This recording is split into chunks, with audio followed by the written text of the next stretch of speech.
Bismillahirrahmanirrahim. Assalamualaikum warahmatullahi wabarakatuh. Alhamdulillahi rabbil alamin. Wassalatu wassalamu ala rasulillahil karimil amin. Sayyidina Muhammadin wa ala alihi wa sahbihi wa dhurriyyatihi wa ummatihi ila yaumiddin. Wa ba'd. Faya ahbaballahi wa ahbaba rasulihi sallallahu alaihi wasallam. Usi nafsi wa iyyakum bitaqwallahi faqad fazal muttaqun. فلا تموتن إلا وأنتم مسلمون فقال تعالى يا أيها الذين آمنوا اتقوا الله حق تقاته ولا تموتن إلا وأنتم مسلمون. Saudara-saudariku, berjumpa kembali dalam kajian kita di subuh kali ini. Tentu kita mengawali dengan bermohon pada Allah Subhanahu wa taala. Semoga aktivitas kita dari pagi ini dan selanjutnya dibimbing oleh Allah Subhanahu wa taala sehingga dapat tertenun dengan mengumpulkan nilai-nilai kebaikan. Semoga hamba-hamba Allah yang berkehidupan sampai detik ini namun belum beriman, dikuatkan jiwa mereka, dimantapkan hati dan lisan mereka untuk bersyahadat sebelum wafat kembali kepada Allah. Demikian para pelaku maksiat dan dimungkinkan kita termasuk di dalamnya, diberikan kelembutan hati, disentuh jiwanya untuk bertobat sebelum wafat. Dan tentunya mudah-mudahan sisa hidup kita dibimbing oleh Allah sehingga dapat menjalani kehidupan dengan hayatan thayyibah, kehidupan yang baik, tertata dengan mulia dan berakhir dengan husnul khatimah insyaallah. Dan mudah-mudahan apa yang akan kita pelajari termasuk ikhtiar kita untuk mewujudkan semua harapan kebaikan dimaksud dan mendapatkan ridha Allah Subhanahu wa taala.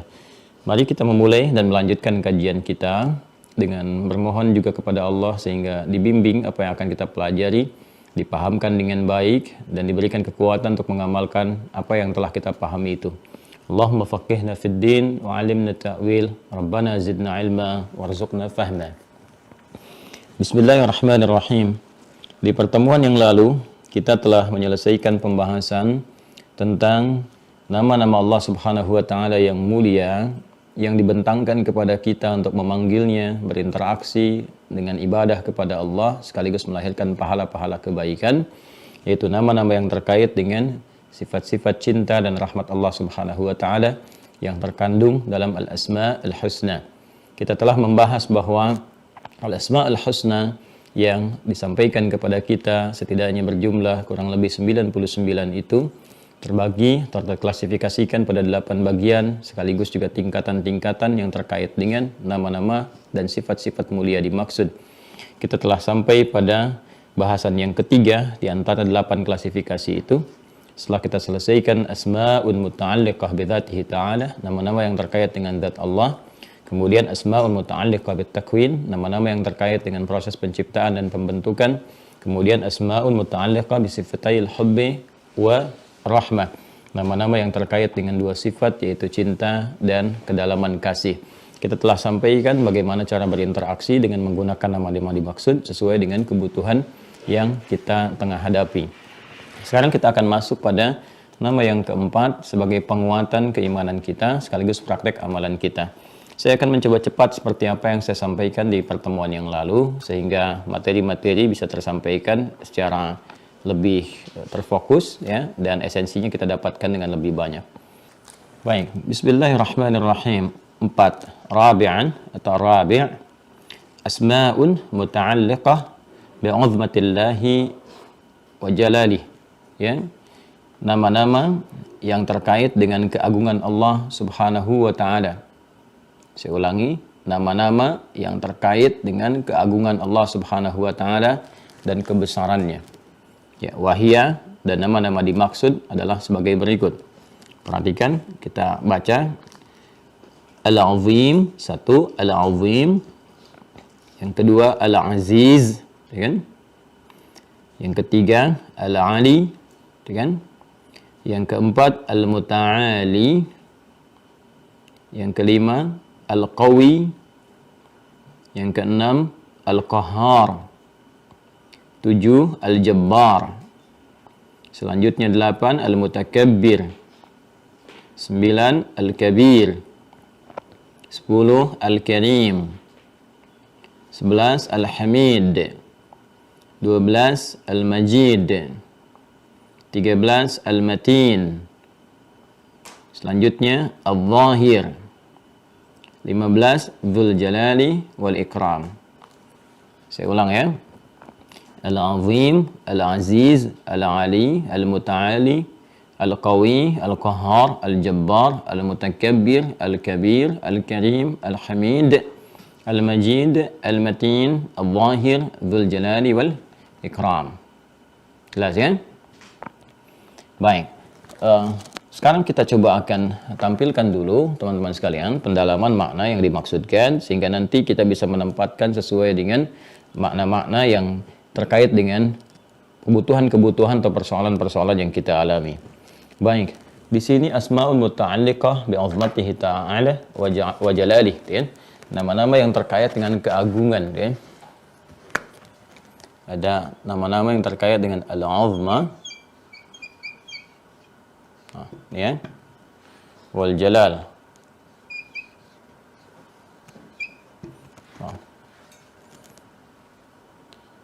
Ini dua-duanya menunjukkan satu aspek keagungan, puncak dari kekuatan, kan?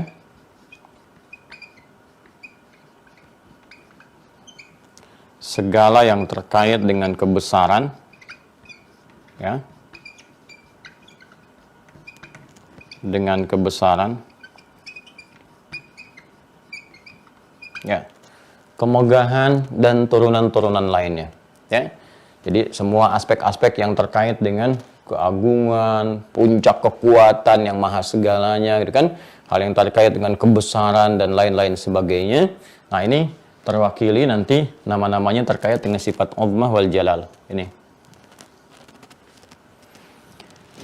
kaitan dengan praktek kehidupan yang kita alami dan persoalan-persoalan yang menjadi tantangan kehidupan kita yang kita hadapi, sehingga dengan itu kita secara fitrah ingin bermohon kepada Allah Subhanahu wa taala, kan, dengan menyebut nama Allah terkait dengan aspek-aspek ini.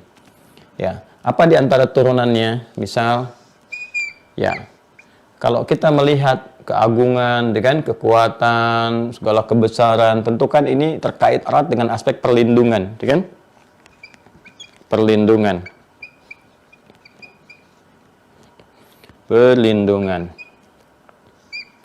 Pertolongan. Kan? Ya, jadi ada aspek perlindungan, aspek pertolongan, dan ini hal-hal yang terkait dengan kesulitan yang sifatnya kompleks, yang rumit, yang tengah kita hadapi, ya.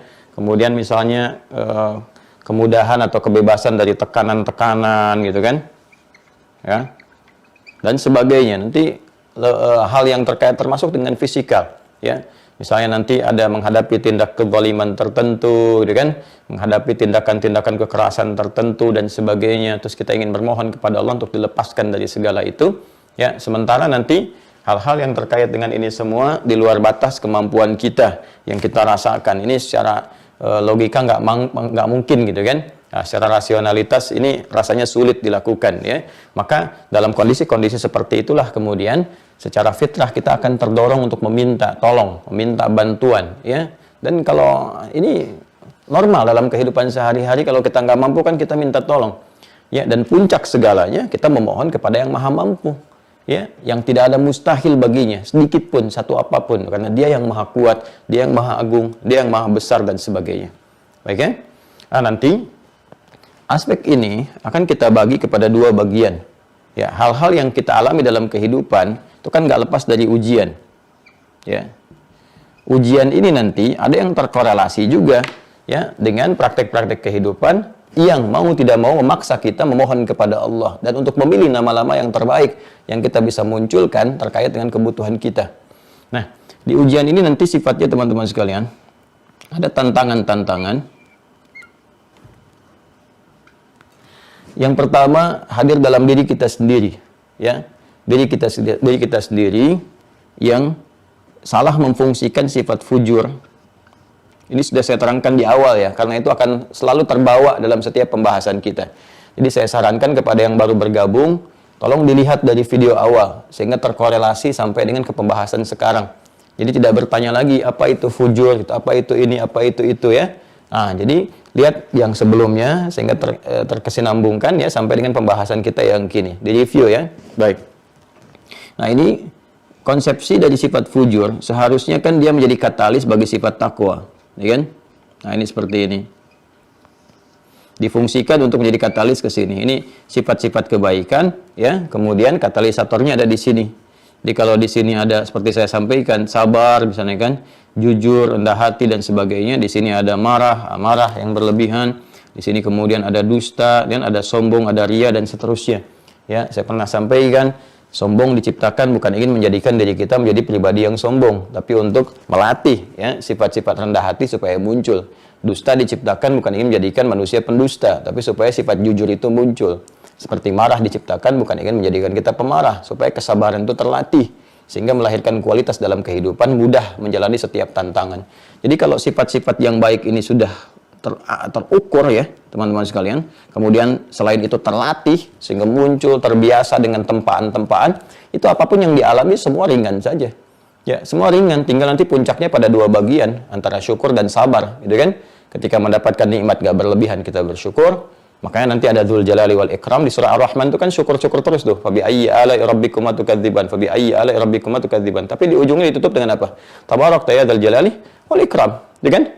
Ya, sama ketika kita berdoa setelah sholat pun kan, dalam zikir kita, Allahumma antas salam wa minkas salam, ya, tabarakta ya Dzul Jalali wal Ikram. Kalau mau kita gabungkan dengan doa, ya, kita bisa katakan Allahumma antas salam wa minkas salam, ya wa ilaika ya'udus salam, hina rabbana bis salam wa adkhilnal jannata darus salam, tabarakta ya Dzul Jalali wal Ikram. Kan yang terakhir tadi kita baca, ya, Dzul Jalali wal Ikram kan? Baik, ini nanti ada hal-hal yang terkait dengan aspek positif, nanti yang kedua yang kita akan bahas. Nanti saya tunjukkan, yang kedua kita munculkan. Nah, jadi konsepnya seperti itu. Namun kan saya sampaikan di beberapa pertemuan yang lalu bahwa setan itu sudah mengajukan proposal kepada Allah, mengajukan permohonan untuk membuktikan kesombongannya. Nah, ini makhluk yang terakumulasi sifat sombong dalam dirinya sehingga enggan menaati perintah Allah. Itu yang dimaksudkan Quran surah kedua Al-Baqarah di ayat ke-34. Ya, jadi dia disifati langsung oleh Allah, aba, enggan menaati perintah Allah, wastakbar, karena ada akumulasi sifat sombong dalam dirinya. Wa idz qulna lil malaikati isjudu li Adam fasajadu illa iblis, kan? Aba wastakbar, ya. Jadi iblis, nanti saya terangkan ketika masuk ke pembahasan malaikat siapa itu iblis. Namun secara cepat iblis itu termasuk kalangan jin yang menyimpang. Ya, jin yang menyimpang, kana minal jinni fa fasaqa an amri rabbih, itu di Quran surah ke-18 Al-Kahf ayat ke-50. Ya, nanti turunan pasukan-pasukannya itu disebut dengan setan. Ya, nanti mereka yang mengajukan kepada Allah Subhanahu wa taala untuk kekeh bertahan dengan kesombongan. Jadi sombong itu kalau sudah terakumulasi, nah ini menjadi sulit untuk diberikan pencerahan-pencerahan, pengingat-pengingat, jalan-jalan kebaikan karena ada akumulasi keburukan dalam diri.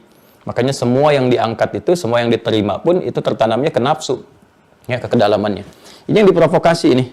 Ya, yang saya sampaikan di surah An-Nisa kemarin. Ya, kalau kita turunkan nanti dari ayat 116, 117, 118, 119 kita akan temukan ya bagaimana dia menyampaikan kepada Allah setelah menjelaskan tentang bahaya kemusyrikan, kemudian setan dilaknat, la'anahullah, la'attakhidanna min ibadika nasiban mafruḍa. Ya kan? Aku akan bersumpah ya Allah, izinkan aku untuk mengambil satu bagian yang telah engkau tetapkan sebagai bagian potensi fitrah dari manusia. Ya kan, cuma ada dua, takwa dan fujur. Diambil ini. Ya. Nah, alih-alih ini ke sini, teman-teman sekalian nih, untuk menjadi katalis dari sifat takwa. Nah, ini ternyata dimanfaatkan, diprovokasi oleh setan itu ya untuk berdiri sendiri, tegak sendiri. Ya. Dia bukan mensupport takwa, tapi diprovokasi oleh setan untuk berdiri sendiri, naik ke permukaan sehingga memberikan pengaruh kepada bagian-bagian tubuh kita yang seharusnya dibimbing oleh cahaya. Ya, ternyata yang datang adalah bagian-bagian gelap yang dibawa oleh setan. Ya, itu gelap datang, dibawa dituntun. Akhirnya sifat amarah, marah yang harusnya mensupport sabar untuk naik, marahnya menjadi dominan. Ya, dia alih-alih digeserkan ke sini untuk support, didorong, dia naikkan sendiri ke atas. Akhirnya apa yang terjadi? Wajah menjadi memerah, ya, tampilannya lebih buruk dibandingkan dengan singa.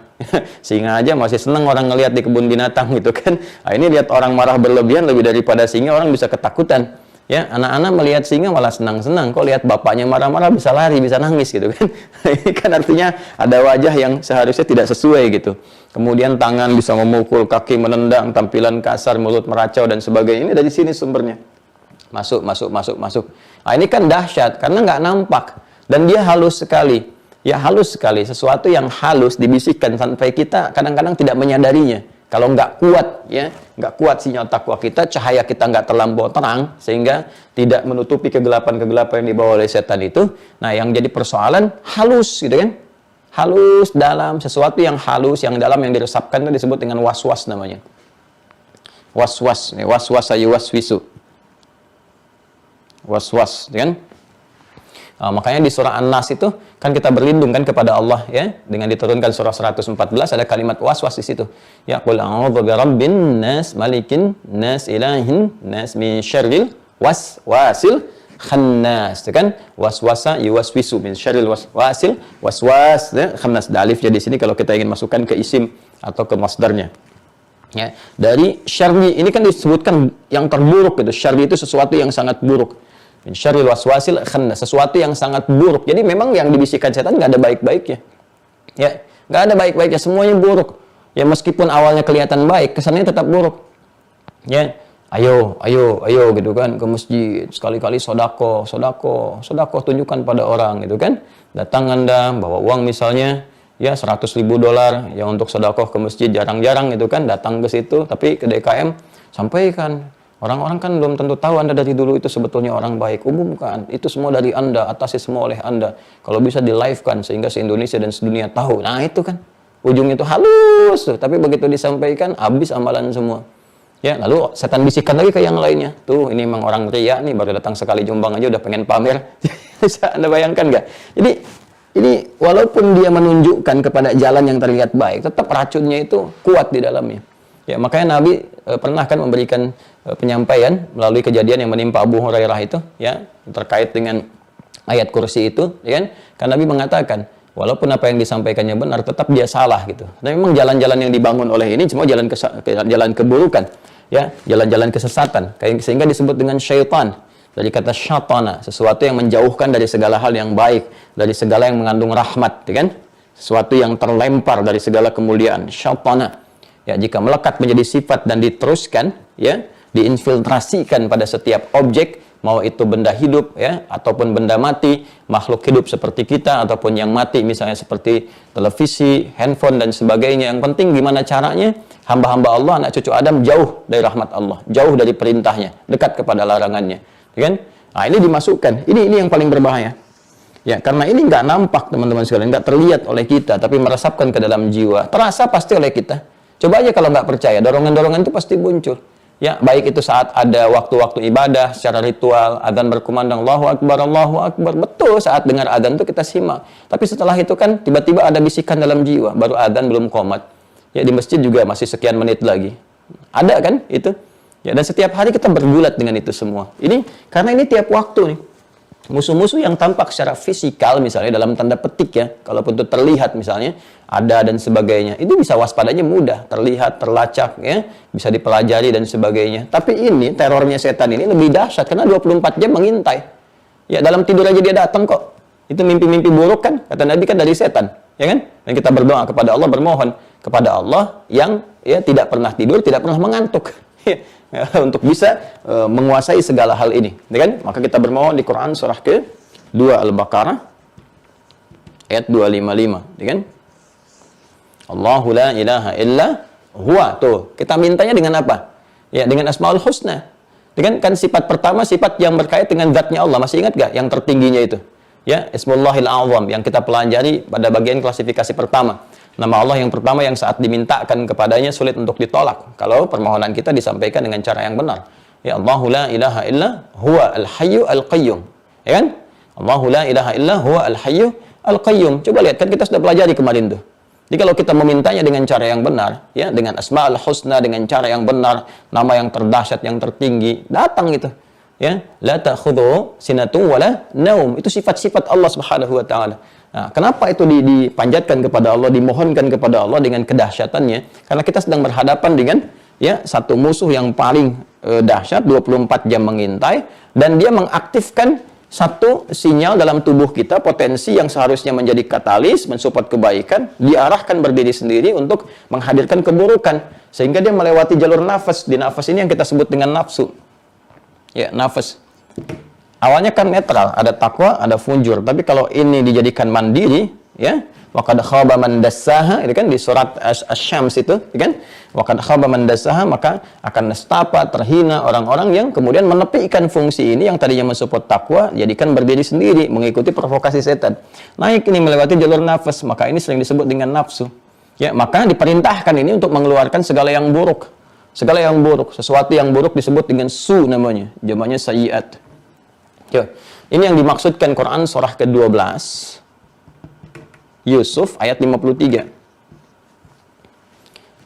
Tolong dicek ya di mushaf ya. Di admin juga dicek ya. Kalau nanti saya keliru, saya tinggal tunjukkan ya. Quran surah 12 Yusuf ayat 53. Kemarin saya salah sebut ya. Yang surah Al-Buruj itu ya, harusnya ayat 14 ya. Ya, yang betul itu 22 ayat, saya sebutkan ayat 22. Surah Al-Buruj 22 ayat ya, ayat ke-14 yang wahwal ghafurul wadud ya. Kalau Anda teliti kemarin menyimak.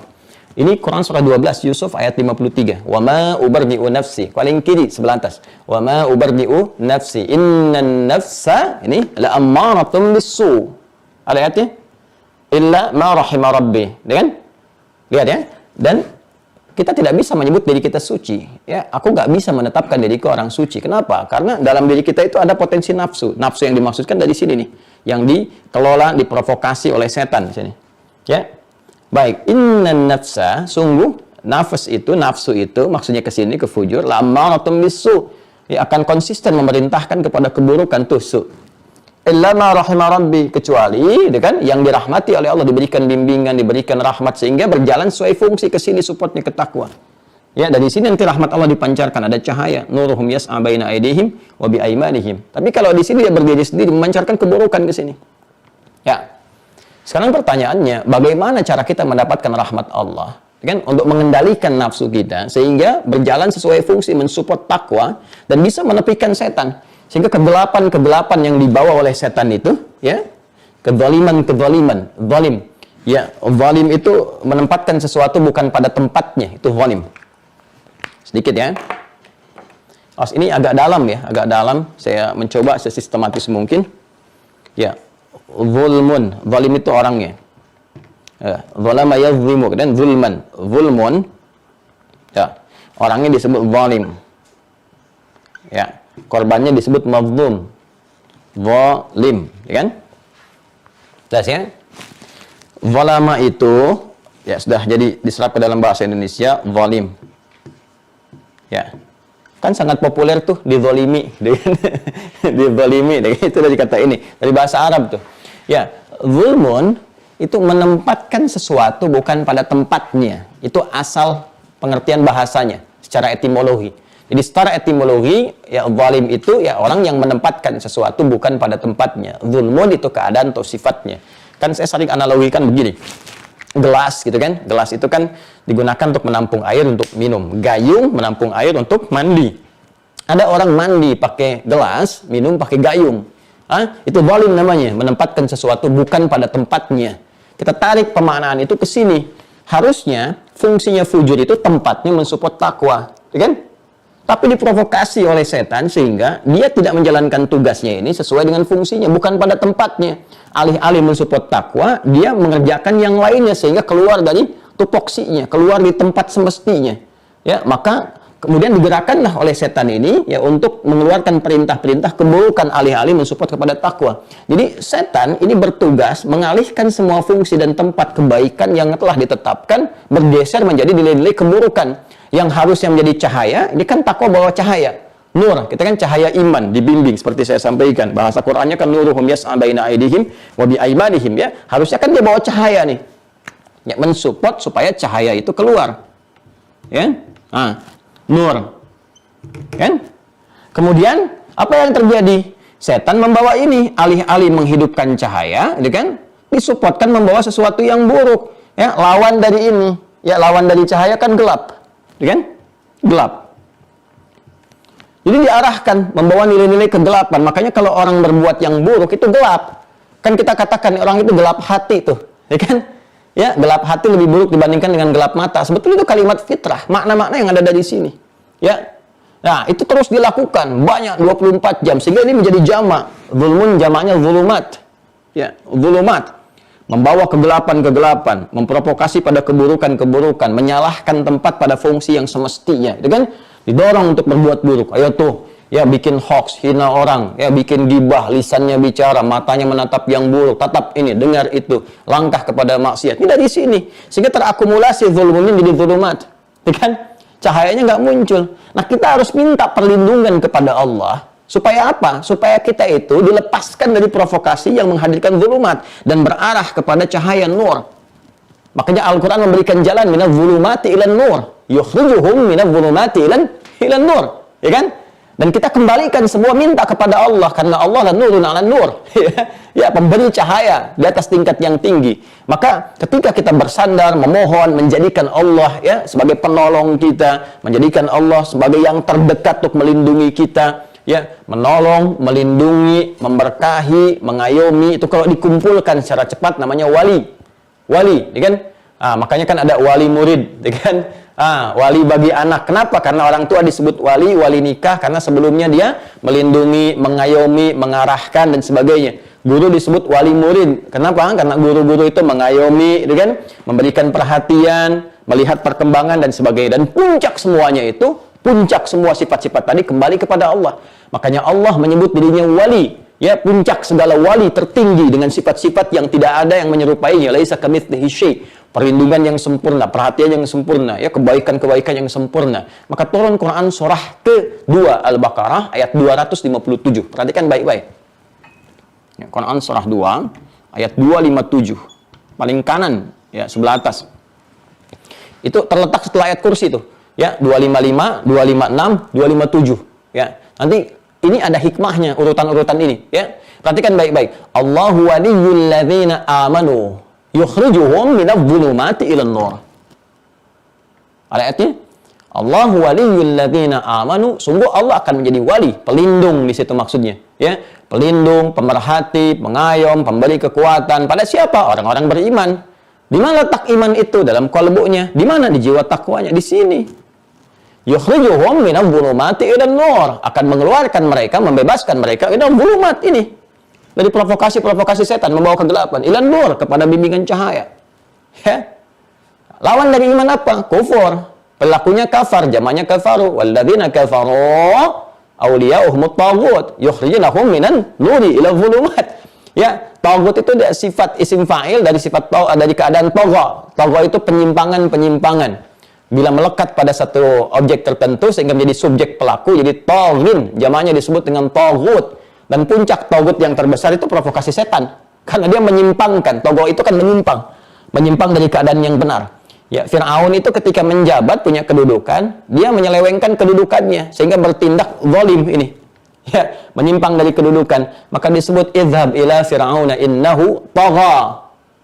Ya kan? Idhab ila fir'auna innahu tagha. Jadi penyimpangan dari sesuatu, tagha. Ya, melekat pada pelaku, pelaku disebut taghin, jamaknya disebut taghut. Ya, taghut itu provokasi asalnya dari setan yang menyebabkan seseorang menyimpang dari kebenaran-kebenaran, dari kebaikan-kebaikan. Puncaknya di sini.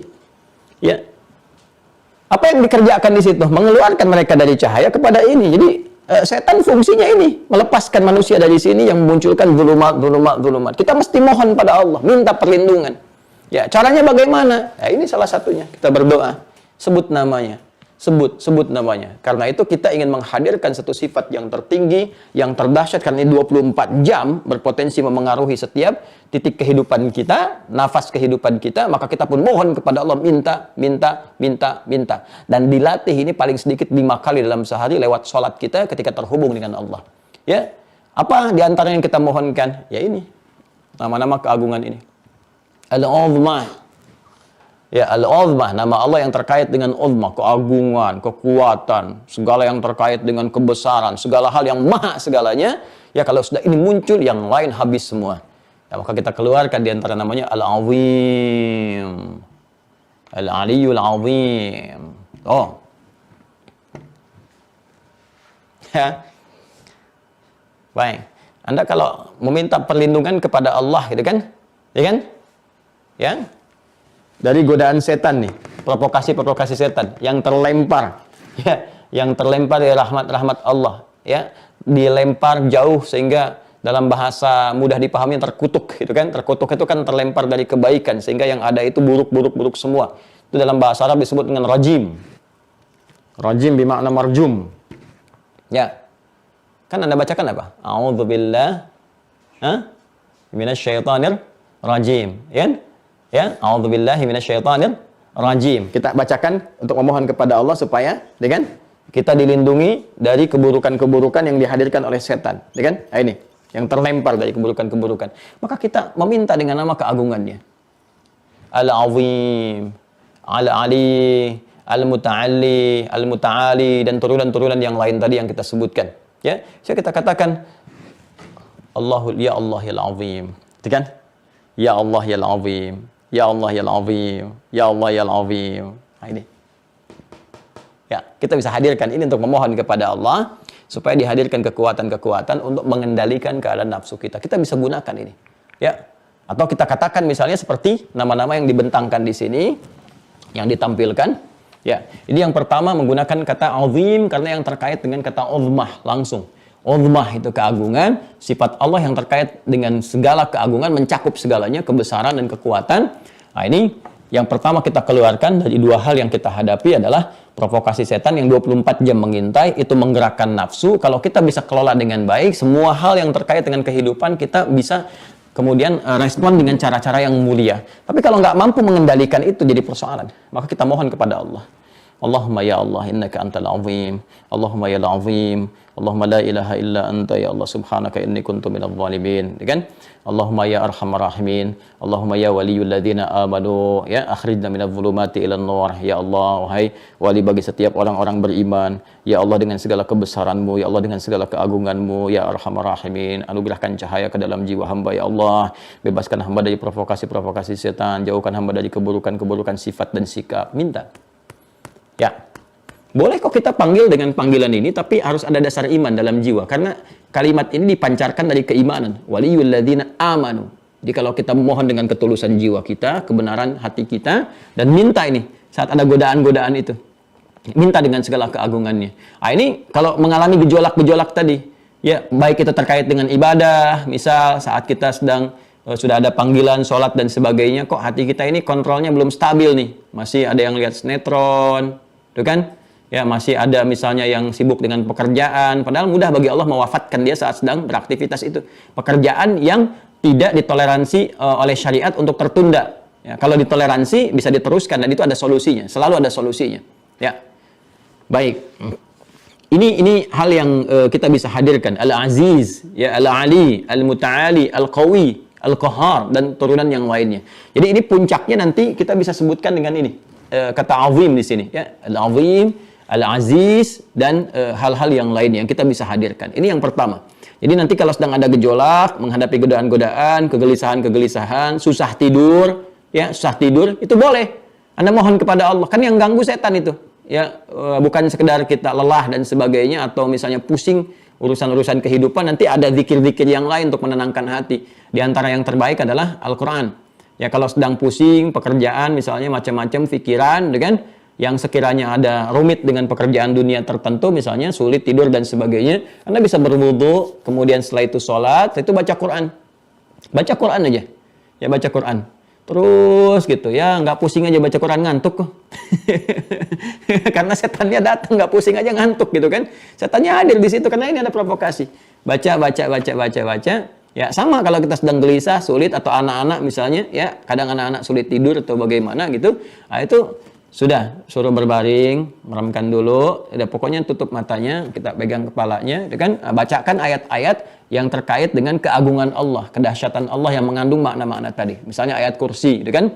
Allahu la ilaha illa huwal hayyul qayyum la ta'khudhuhu sinatun wa la nawm, kan? Dan seterusnya sampai ke bawahnya apa coba? Coba lihat ujung ayatnya.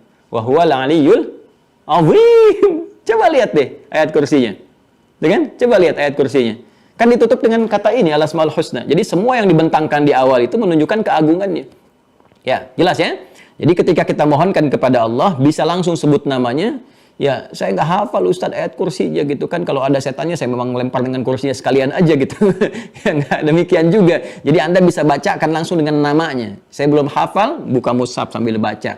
Ya, kalau misalnya sulit, dengan singkat saja sambil kita berusaha menghafal, ya, membaca dengan iman, kita baca dengan nama ujungnya saja. Ya, tapi dengan iman kita, ya Al-Azim, ya Al-Azim, ya Al-Azim, ya Allah yang Maha Agung, Maha segalanya, ya Allah. Berikan kekuatan kepada anak hamba, ya Allah, untuk tenang, untuk nyaman, untuk tidur dengan enak. Minta sama Allah, ya Allah, Engkau titipkan dia kepada aku untuk merawatnya, memberikan ketenangan kepadanya dengan izin-Mu, maka mohon ya Allah, dengan segala janji dan kebesaran-Mu, ya Allah, berikan kekuatan kepadanya untuk beristirahat, untuk baik dan sebagainya. Enak. Minta sampai kemudian dia beristirahat. Ya, kalau kita belum misalnya menghafal dan lain sebagainya, kita bisa putarkan murattal, kita bacakan di situ. Nanti salah satunya tadi di Quran surah ke-2 Al-Baqarah ayat 255 yang ditutup dengan nama yang sama, yaitu nama yang terkait dengan keagungan kebesaran Allah Subhanahu wa taala. Ya, yang kedua, ini gangguannya datang secara eksternal. Ya, di luar kita nih. Kalau tadi kan dalam diri kita nih ya, diprovokasi oleh setan, bersumber pada diri kita sendiri. Ayat-ayatnya sudah saya bacakan, kemudian juga sifatnya sudah saya terangkan. Nah, ini kita bisa meminta kepada Allah Subhanahu wa taala dengan menyebut namanya. Ya, misal ada yang mengintimidasi, ada yang mengganggu, ada yang mengancam, kan? Ingin menyingkirkan, menyungkurkan dan aspek-aspek yang lainnya. Anda bisa mohonkan kepada Allah, meminta dengan nama yang terkait dengan keagungan dan kebesaran yang mengandung perlindungan. Ya. Misal apa di antaranya? Yal Qahar. Ya, Yal Qahar, yang maha dahsyat kuasanya, menguasai segala hal. Yal Jabbar. Ya, Yal Jabbar, yang menggenggam segala kekuatan, gitu kan? Segala kemuliaan dan kebesaran. Al-Qawi, yang semua kekuatan itu ada pada puncaknya, gitu kan? Ada pada Allah Subhanahu wa taala. Jadi Anda bisa mohonkan kepada Allah Subhanahu wa taala dengan langsung menyebutkan, misalnya Anda gabungkan tiga-tiganya boleh. Allahumma yal qawiyul qahharul jabbar. Ya Allah yang memegang segala kekuatan, ya Allah, menggenggam segala kemuliaan, kebesaran, keagungan, yang menguasai segala hal, ya Allah, yang bisa menaklukkan apapun yang Kau kehendaki, gitu kan? Yang bisa menghancurkan apapun yang Kau inginkan. Hamba mohon ya Allah dengan segala kekuatan kebesaran-Mu, hamba sedang terzalimi ya Allah, dan Kau maha tahu dengan kezaliman ini. Hamba ingin menegakkan kebenaran, kebaikan. Namun mereka melakukan ini ya Allah. Mereka ingin begini ya Allah. Hamba ingin jujur di perusahaan, tapi hamba ditekan begini ya Allah.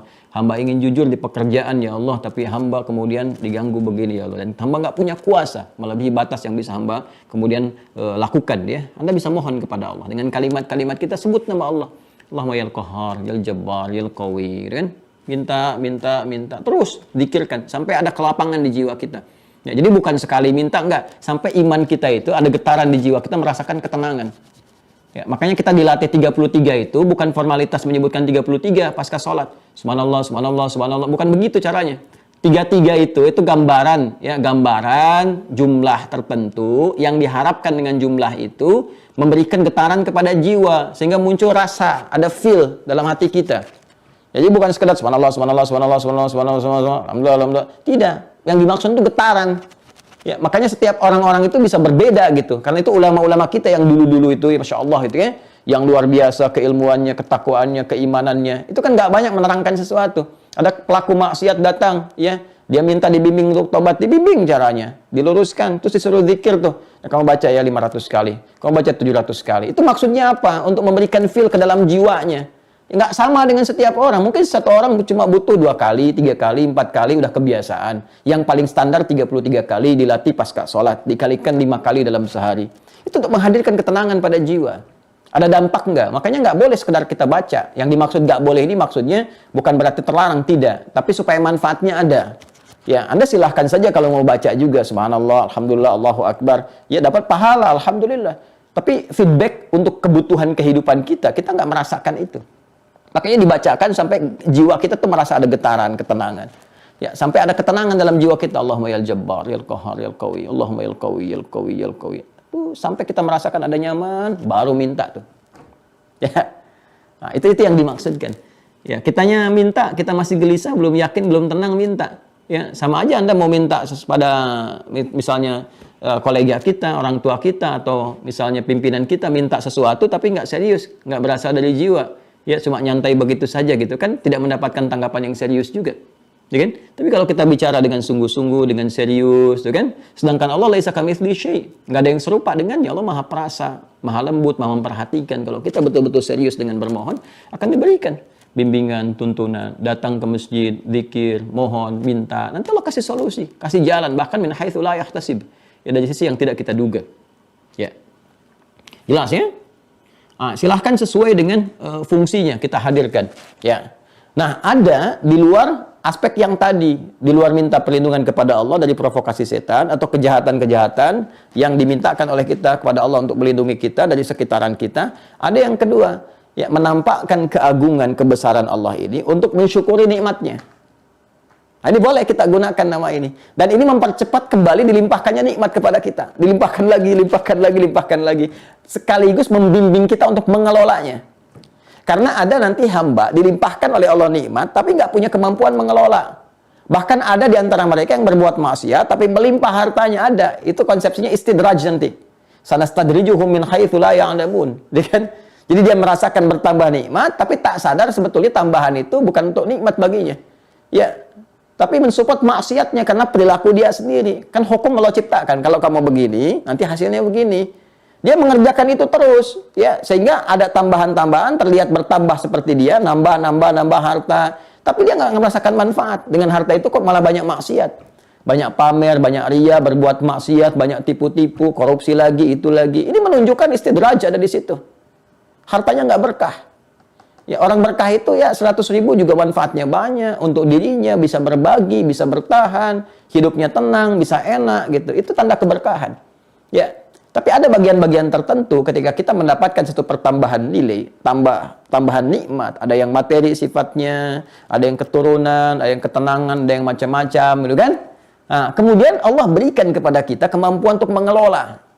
Ya, makanya kita lihat tipikal seperti Utsman bin Affan radhiyallahu taala anhu, Abdurrahman bin Auf, gitu kan? Sahabat-sahabat yang lain, hartanya bertambah tapi pandai mengelola sehingga jadi pahala. Kok bisa kaya, kebangetan kayanya? Kan kaya itu seperti saya sampaikan ada 3 tingkatan kan? Kaya banget, kebangetan kayanya gitu, tingkat tertinggi. Ini kebangetan kayanya, tapi kok bisa masuk surga tanpa hisab? Ya, bisa masuk surga tanpa hisab. Kerjaannya kan tiap hari itu apa? Ya, berbagi. Malamnya tahajud sampai khatam Quran. Lihat kitabnya Al-Imam An-Nawawi itu yang At-Tibyan fi Adab Hamalatil Quran. Kan disebutkan bagaimana mereka itu menyenangi kehidupan malam mereka untuk terkoneksi dengan Allah. Jadi kehidupan malam yang tidak liar, bukan datang ke tempat-tempat maksiat yang jauh dari ketetapan Allah. Dia datang ke tempat-tempat yang menghubungkan jiwanya dengan Allah. Sehingga dia bisa lakukan ya. Mereka bisa menghayati, menikmati ibadahnya itu sampai khatam Al-Quran itu. Ya, kita jangan bandingkan diri kita kok bisa ya semalam khatam Al-Quran. Ya, berbeda dimensi takwanya.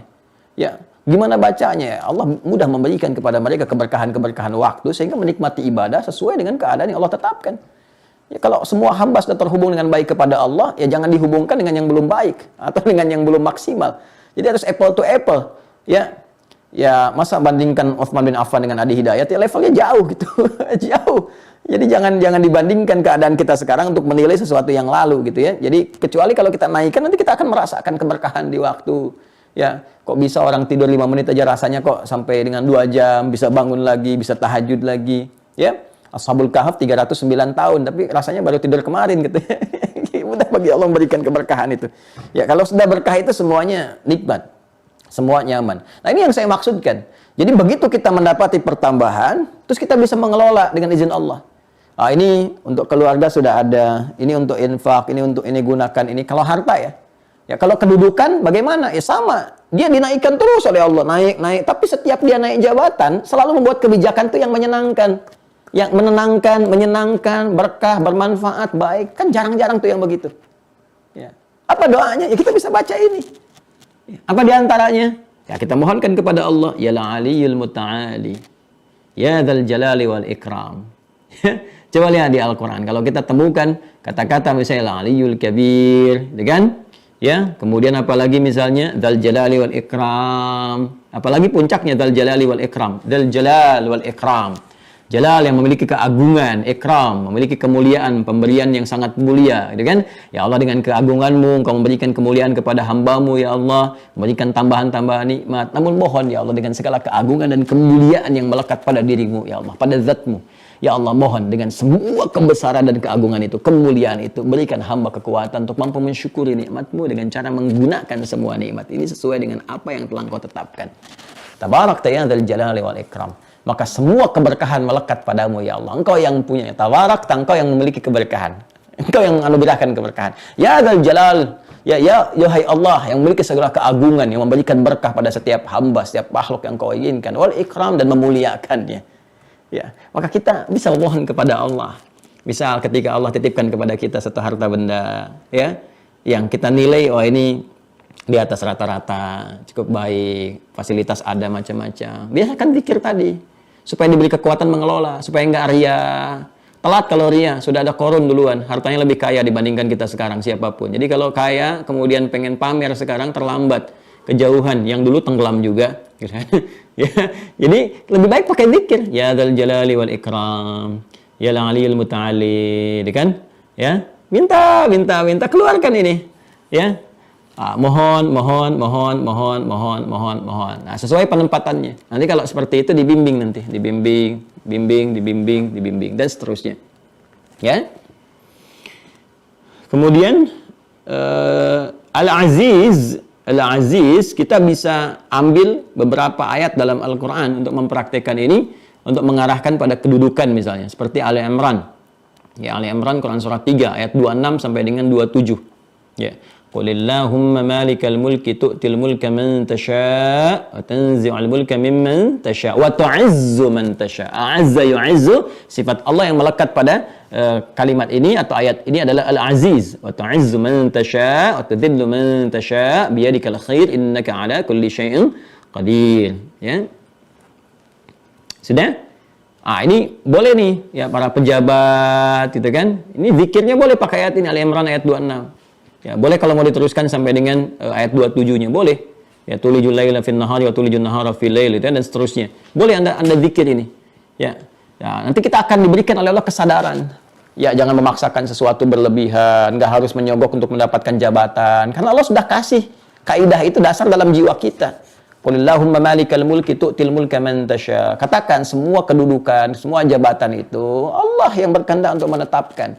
Ya, pada siapa yang dikehendaki? Ya, rumusnya bagaimana? Kalau Allah kemudian ingin memberikan aura-aura kebaikan sehingga menyebar luas, mendapatkan manfaat dari sosok pemimpin yang baik, yang punya jabatan yang baik dalam level apapun itu, ya. Baik di rumah tangga, kan pemimpin juga, di pekerjaan, di perusahaan, di birokrasi, di lembaga, sampai pemimpin bangsa, negara, dan sebagainya.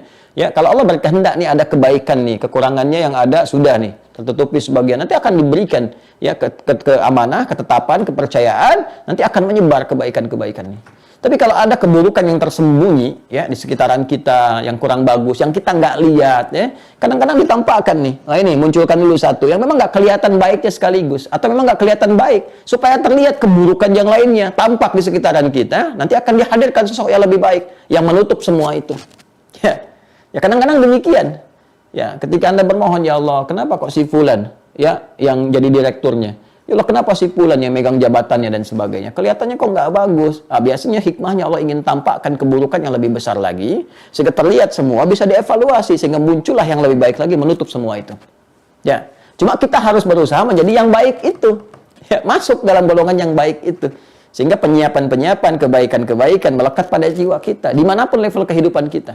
Di rumah tangga, jadi suami yang baik, jadi istri yang baik. Di pekerjaan, kalau ada posisi yang bagus, diangkat jadi manajer, jadi direktur, jadi orang yang baik.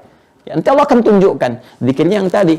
Ya, nanti kalau kita benar, ya benar dengan jabatan yang Allah amanahkan kepada kita, Allah akan angkat derajat kita dengan sifat apa? Al-Aziz. Ya, jadi kalau misalnya Anda mendapatkan kepercayaan jabatan apapun itu di level apapun, ya. Baik mau kedudukan di pemerintahan misalnya, ya, atau di bisnis, di macam-macam, Anda bisa pakai zikir ya Al-Aziz, ya Al-Aziz, ya Al-Aziz, tu'izzu man tasha, tu'izzu man tasha, tu'izzu man tasha. Ya, dengan sifat Allah yang melekat padanya Aziz, tu'izzu, mengangkat. Ya, jadi orang ini sejak masih menjabat pun diapresiasi. Oh, orang tuh senang, diangkat, diapresiasi. Setelah purna pensiun juga banyak orang-orang masih menyanjung dengan kadar yang telah Allah tetapkan. Dia masih rendah hati dengan baik. Setelah meninggal pun masih disebut-sebut. Ya, dan di akhirat pun luar biasa. Jadi saking diangkatnya oleh Allah, bahkan Nabi menyebutkan doanya pun itu terkabul. Anda bayangkan. Ya, thalathatun la turaddu da'watuhum. Ada 3 golongan yang bagi Allah cepat mengabulkan doa mereka. Yang pertama siapa? Al-imamul adil. Ya kan? Pemimpin yang adil. Bagaimana bisa adil itu? Bisa baik. Bagaimana bisa baik? bisa mulia itu memohon bimbingan kepada Allah. Apa zikirnya ini? Ya Aziz, ya Aziz, ya Aziz, tu'izzu man tasya. Kalau kita mau bacakan ayatnya, Qulillahumma malikal mulki tu'til mulka man tasya wa tanzi'ul mulka mimman tasya. Kalau sadar dengan satu ini saja, ayat ini saja, demi Allah saya katakan, nggak ada orang berusaha nyogok. Karena Allah kalau nggak berkehendak nggak akan jadi juga. Nggak ada yang berusaha korupsi, nggak ada yang berusaha curang dan sebagainya. Kalau nggak jadi ya nggak jadi, gitu. Ini standar sebetulnya kalau kita pahami sebagai insan beriman ya. Kalau kita yakin kita beriman, toh meninggal juga. Ya, jadi apapun yang Allah berikan sebagai kepercayaan kepada kita, gunakan sebagai jalan meniti kebaikan, bermanfaat ya secara aspek horizontal bagi sekian kehidupan kita, ya hal yang bersinggungan dengan kita di dunia ini, dan punya bekal ya vertikal saat kembali kepada Allah dan mengharap kemuliaan-kemuliaan. Jadi saya teruskan ya. Saya simpulkan pertama, kalau kita terkait dengan godaan-godaan dari dalam, ya provokasi setan dan sebagainya, kita mohon dengan sifat keagungan Allah, gunakan kata Al-Azim. Al-Azim, ya Allah, ya Al-Azim, ya Al-Azim, ya Al-Azim, ya Al-Azim. Makanya kalau selesai baca Quran kita katakan Shadaqallahul Azim, gitu kan? Yang maha agung, maha besar, maha kuat segalanya, supaya semua ayat-ayat itu memberikan petunjuk kekuatan pada kita, mengendalikan diri kita. Ya, itu dahsyatnya Quran itu bisa menggerakkan iman. Ya, dengan keagungan Allah, dahsyatnya Quran itu ada di Quran surah ke-8. Ya, Al-Anfal ayat kedua. Dahsyatnya Quran bisa menggerakkan, menggetarkan iman, membangun hubungan yang kuat. Ya, makanya saat kita bacakan ayat ini, innamal mu'minuna alladzina idza dzukirallahu wajilat qulubuhum wa idza tuliyat 'alaihim ayatuhu zadathum imana wa 'ala rabbihim yatawakkalun. Sungguh insan beriman yang sejati itu kalau disebutkan nama Allah ada getaran dalam jiwanya, dan jika dibacakan ayat-ayat Allah, dibacakan aja kepada mereka, bertambah keimanannya, makin kuat, bergetar imannya, dan terjalin hubungan yang kuat dengan Allah. Ya, makanya ketika ada getaran dalam jiwa, dikuatkan, ya, itu kalau sudah kuat, cahaya makin menguat. Kalau sudah cahaya makin menguat, kegelapan-kegelapan akan sirna. Makanya kalau rajin baca Quran, rajin baca Quran, rajin baca Quran, itu akan ada bimbingan cahaya. Nggak mungkin orang rajin baca Quran keluar kata-kata kotor. Nggak mungkin. Ya, karena ya pulsa yang ada pada jiwanya itu diarahkan oleh Quran, diberikan cahaya. Jadi interaksi dengan kebaikan. Kalau sering baik itu kan yang jeleknya hilang, kan hukumnya begitu. Ya, kalau yang kanan naik, yang kiri akan turun. Ya, terus akan begitu aja. Kalau kirinya naik, ya kanannya turun. Kalau yang solehnya naik, salahnya pasti turun. Orang berinteraksi dengan kebaikan nggak akan bisa mengeluarkan kata-kata yang buruk, bertindak yang kotor, melihat sesuatu yang tidak baik, susah. Karena cahaya yang terlampau kuat gitu. Ya, terlampau kuat, terarahkan pada kemuliaan-kemuliaan. Karena itulah kita mengatakan semua, ya Allah, Engkau ya dengan segala kebenaran, Engkau yang maha benar, Engkau yang maha agung, ya kan? Makanya Nabi mengatakan inna asdaqal hadits kitabullah. Ya, fa inna asdaqal hadits kitabullah. Yang paling benar itu, yang paling memberikan kekuatan pada jiwa kita, yang paling menunjukkan pada kebenaran, kemuliaan, ya kitabullah, Al-Qur'an. Ya, kita katakan sadaqallahul azim. Maha benar Engkau ya Allah, dengan segala keagungan kebesaran-Mu kita bermohon pada Allah, bukan sekedar baca Quran, tapi dengan kalimat-kalimat itu kita berdoa, memberi kekuatan sehingga bisa mengendalikan nafsu. Ya, jadi kalau pengen rajin bisa mengendalikan nafsu, mengarahkan pada kebaikan, diantaranya rajin baca Quran, menghafal Quran dengan benar. Ya, dengan benar. Kalau salah menghafalnya nanti zalim juga. Karena ada penghafal Quran yang zalim itu ada. Wa minhum zalimun li nafsi. Ya, itu ada di Quran surah ke-35 Fatir ayat 32 paling kiri sebelah atas. Tsumma awrafnal kitaba alladzina istafaina min ibadina faminhum zalimun li nafsihi wa minhum muqtasid wa minhum sabiqun bil khairat. Ya, biidznillah. Baik, ya. Jadi itu yang bisa kita tampilkan. Ya, tadi saya simpulkan ya, kalau pakai Al-Azim gunakan memohon kepada Allah untuk bisa mengendalikan nafsu kita, jiwa kita, menghindari provokasi setan. Ya, kemudian zikirnya bisa pakai ayat kursi atau rajin baca Quran. Ya, kemudian kalau kita ingin gunakan untuk terkait dengan sekitaran kita yang mengganggu dan sebagainya, kita bisa katakan ya Al-Qawi, Al-Qahhar, Al-Jabbar, itu kan. Kalau kita ingin syukuri nikmat, kita bisa katakan ya Dzal Jalali wal Ikram. Ya, kalau kita ingin menguatkan jiwa pada sesuatu, ya mohon pada Allah kan untuk dikuatkan pada sesuatu ya, sehingga kuat, komitmennya kuat, istiqomah kan sering ada yang bertanya tuh ya. Ya, supaya istiqomah bagaimana? Ya, supaya istiqomah bagaimana Ustadz gitu kan dan sebagainya. Itu ada zikirnya di Al-Asmaul Husna untuk menguatkan jiwa kita, supaya minta kepada Allah berikan kekuatan kepadaku supaya istiqomah, cenderung pada jalan kebaikan, ya, komitmen dengan kebaikan itu sampai ajal menjemput. Itu bisa.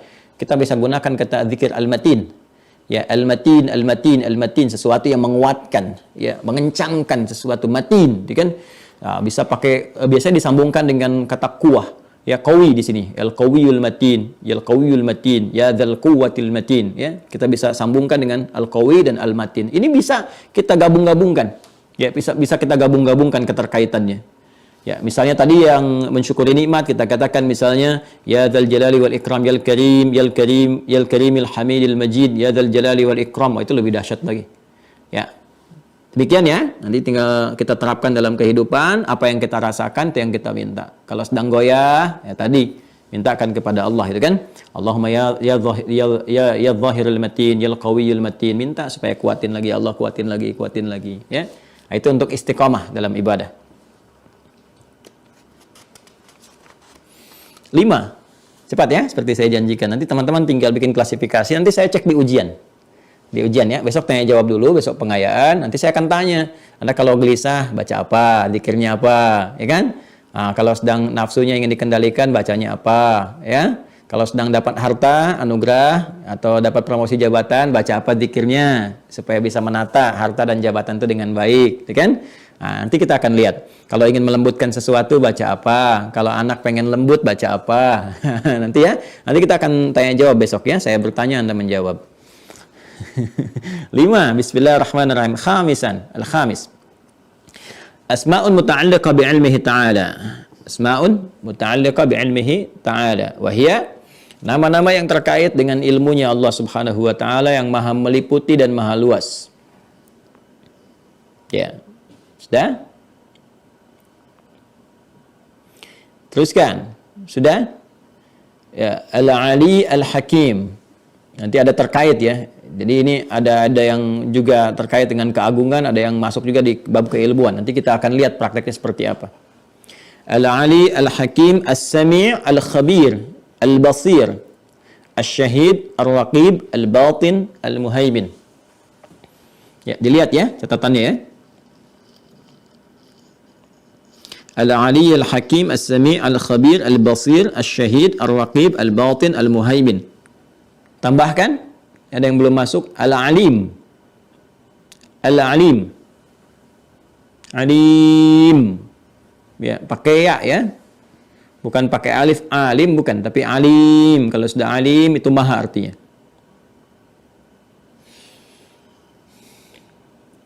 Baik, jelas? Sekarang peruntukannya, prakteknya bagaimana menerapkan nama-nama ini? 1, yang standar. 1, yang paling standar, untuk memohon kepada Allah Subhanahu wa taala tambahan pengetahuan. Memohon kepada Allah Subhanahu wa taala tambahan pengetahuan. Nah, saya ingin dalami sedikit ya. Saya ingin dalami sedikit nih. Ini jarang dimintakan ini. Kalau Anda minta dan benar cara memintanya serta ikhtiarnya, maka Allah akan limpahkan pengetahuan yang sangat luar biasa. Seperti orang-orang dulu mendapatinya. Ya, bukan hanya masa-masa emas di zaman Nabi, zaman sahabat, zaman tabi'in, tidak. Masa-masa setelah itu pun banyak kan ulama-ulama kita yang hebat-hebat, bahkan kemudian mereka mendapat pancaran sinar pengetahuan itu sampai juga menguasai bidang-bidang keilmuan umum ya, yang basicnya adalah basic dari pancaran spiritual. Ya, jadi mereka itu dulu orang-orang hebat di masa lalu, sekalipun pakar begawan di keilmuan umum, baik itu misalnya di arsitektur kah, astronomi kah, di fisika kah, matematika kah, itu selalu basicnya dimulai dengan basic-basic syariat. Ya, pancaran-pancaran dinul Islam. Mereka mulai dengan Al-Quran, mereka mulai dengan rajin sholat, mereka mulai dengan zikir, mereka datang ke kutab, dasarnya dari situ semua. Setelah itu dahsyat, bahkan banyak penemuan itu ya terinspirasi dari pendalaman kepada ayat-ayat Al-Quran dan hadis-hadis Nabi Muhammad SAW. Itu riset itu. Riset. Makanya saya tuh mengajak, yuk nanti murid-murid saya yang di Mira ya, saya pengen tahu nanti profilnya tuh nanti kita arahkan untuk meriset. Saya kasih nanti nih ayat nih coba riset, hadis nih coba riset. Demi Allah saya katakan, kita punya perangkat yang sangat berlimpah. Referensi yang sangat luas. Itu kalau kita mau riset, karena kan ini sumbernya otentik, langsung dari Allah, langsung dari Rasulullah, yang pasti benarnya. Ya, makanya untuk mendapatkan informasi itu semua ketat itu. Ya, nggak ada satu sebuah sistem penggalian pengetahuan yang dimiliki oleh siapapun ya, atau dari kelompok manapun atau keyakinan manapun yang seketat orang Islam, nggak ditemukan. Coba Anda bisa bayangkan, ya, Quran itu sampai kepada kita, itu kan sangat luar biasa. Itu penjagaan langsung dari Allah. Kalau itu nggak bisa disoal, bagaimanapun caranya, nggak mungkin ketemu celahnya. Tapi hadis, ya, di mana ada kita mendapatkan satu informasi yang setelah berabad-abad, 15 abad, tersampaikan kepada kita dengan seleksi yang sangat luar biasa ketat. Jadi ketahuan nih, si fulan diterima dari siapa. Bayangkan 15 abad masih ketahuan. Dia dapat dari si fulan, sampai ke Nabi. Sampai kita terima pun masih ada transmisinya, disebut dengan sanad itu. Itu kan sangat luar biasa gitu. Itu nggak sembarangan teman-teman sekalian, ya. Dan bagaimana bisa punya kekuatan menghafal ribuan, ratusan ribu, jutaan, sampai bisa kemampuan menuliskan. Itu punya kemampuan menuliskan. Ada orang hafal nggak bisa nulis, ya. Dan jangan dibayangkan seperti sekarang ada apa namanya komputer, sebelumnya mesin tik, itu pakai tangan bisa nulis. Berjilid-jilid kitab itu, ya. Dari kadang satu pembahasan itu berapa jilid gitu. Ya, Sahih Al-Bukhari itu syarahnya berapa jilid? Yang Ibnu Hajar Al-Asqalani itu, ya, Fathul Bari itu berapa jilid? Belum kitab-kitab yang lain, itu baru satu aspek gitu. Itu sangat luar biasa. Nah, nanti kita lihat ya, kalau ada yang standar tambahan pengetahuan, ada yang melebihi batas standar yang dengan itu bahkan pengetahuannya dibimbing oleh Allah, ya, untuk menemukan kata-kata yang bisa menyampaikan, mudah dipahami, jelas, kemudian tindakannya bijak, objektif dalam itu tingkat yang di atas yang standarnya nanti. Nah, zikirnya apa? Kalau kita ingin bermohon kepada Allah, ya, untuk mendapat pengetahuan tambahan yang standar, tapi standar pun nambah gitu, ya, di atas yang biasa juga. Kita mohonkan dengan langsung menyebut hal yang terkait dengan ilmunya. Ya Alim, Ya Alim, Ya Alim, Ya Alim. Ya. Kalau ingin diperkuat supaya langsung Allah merespon, Anda bisa katakan As-Sami'.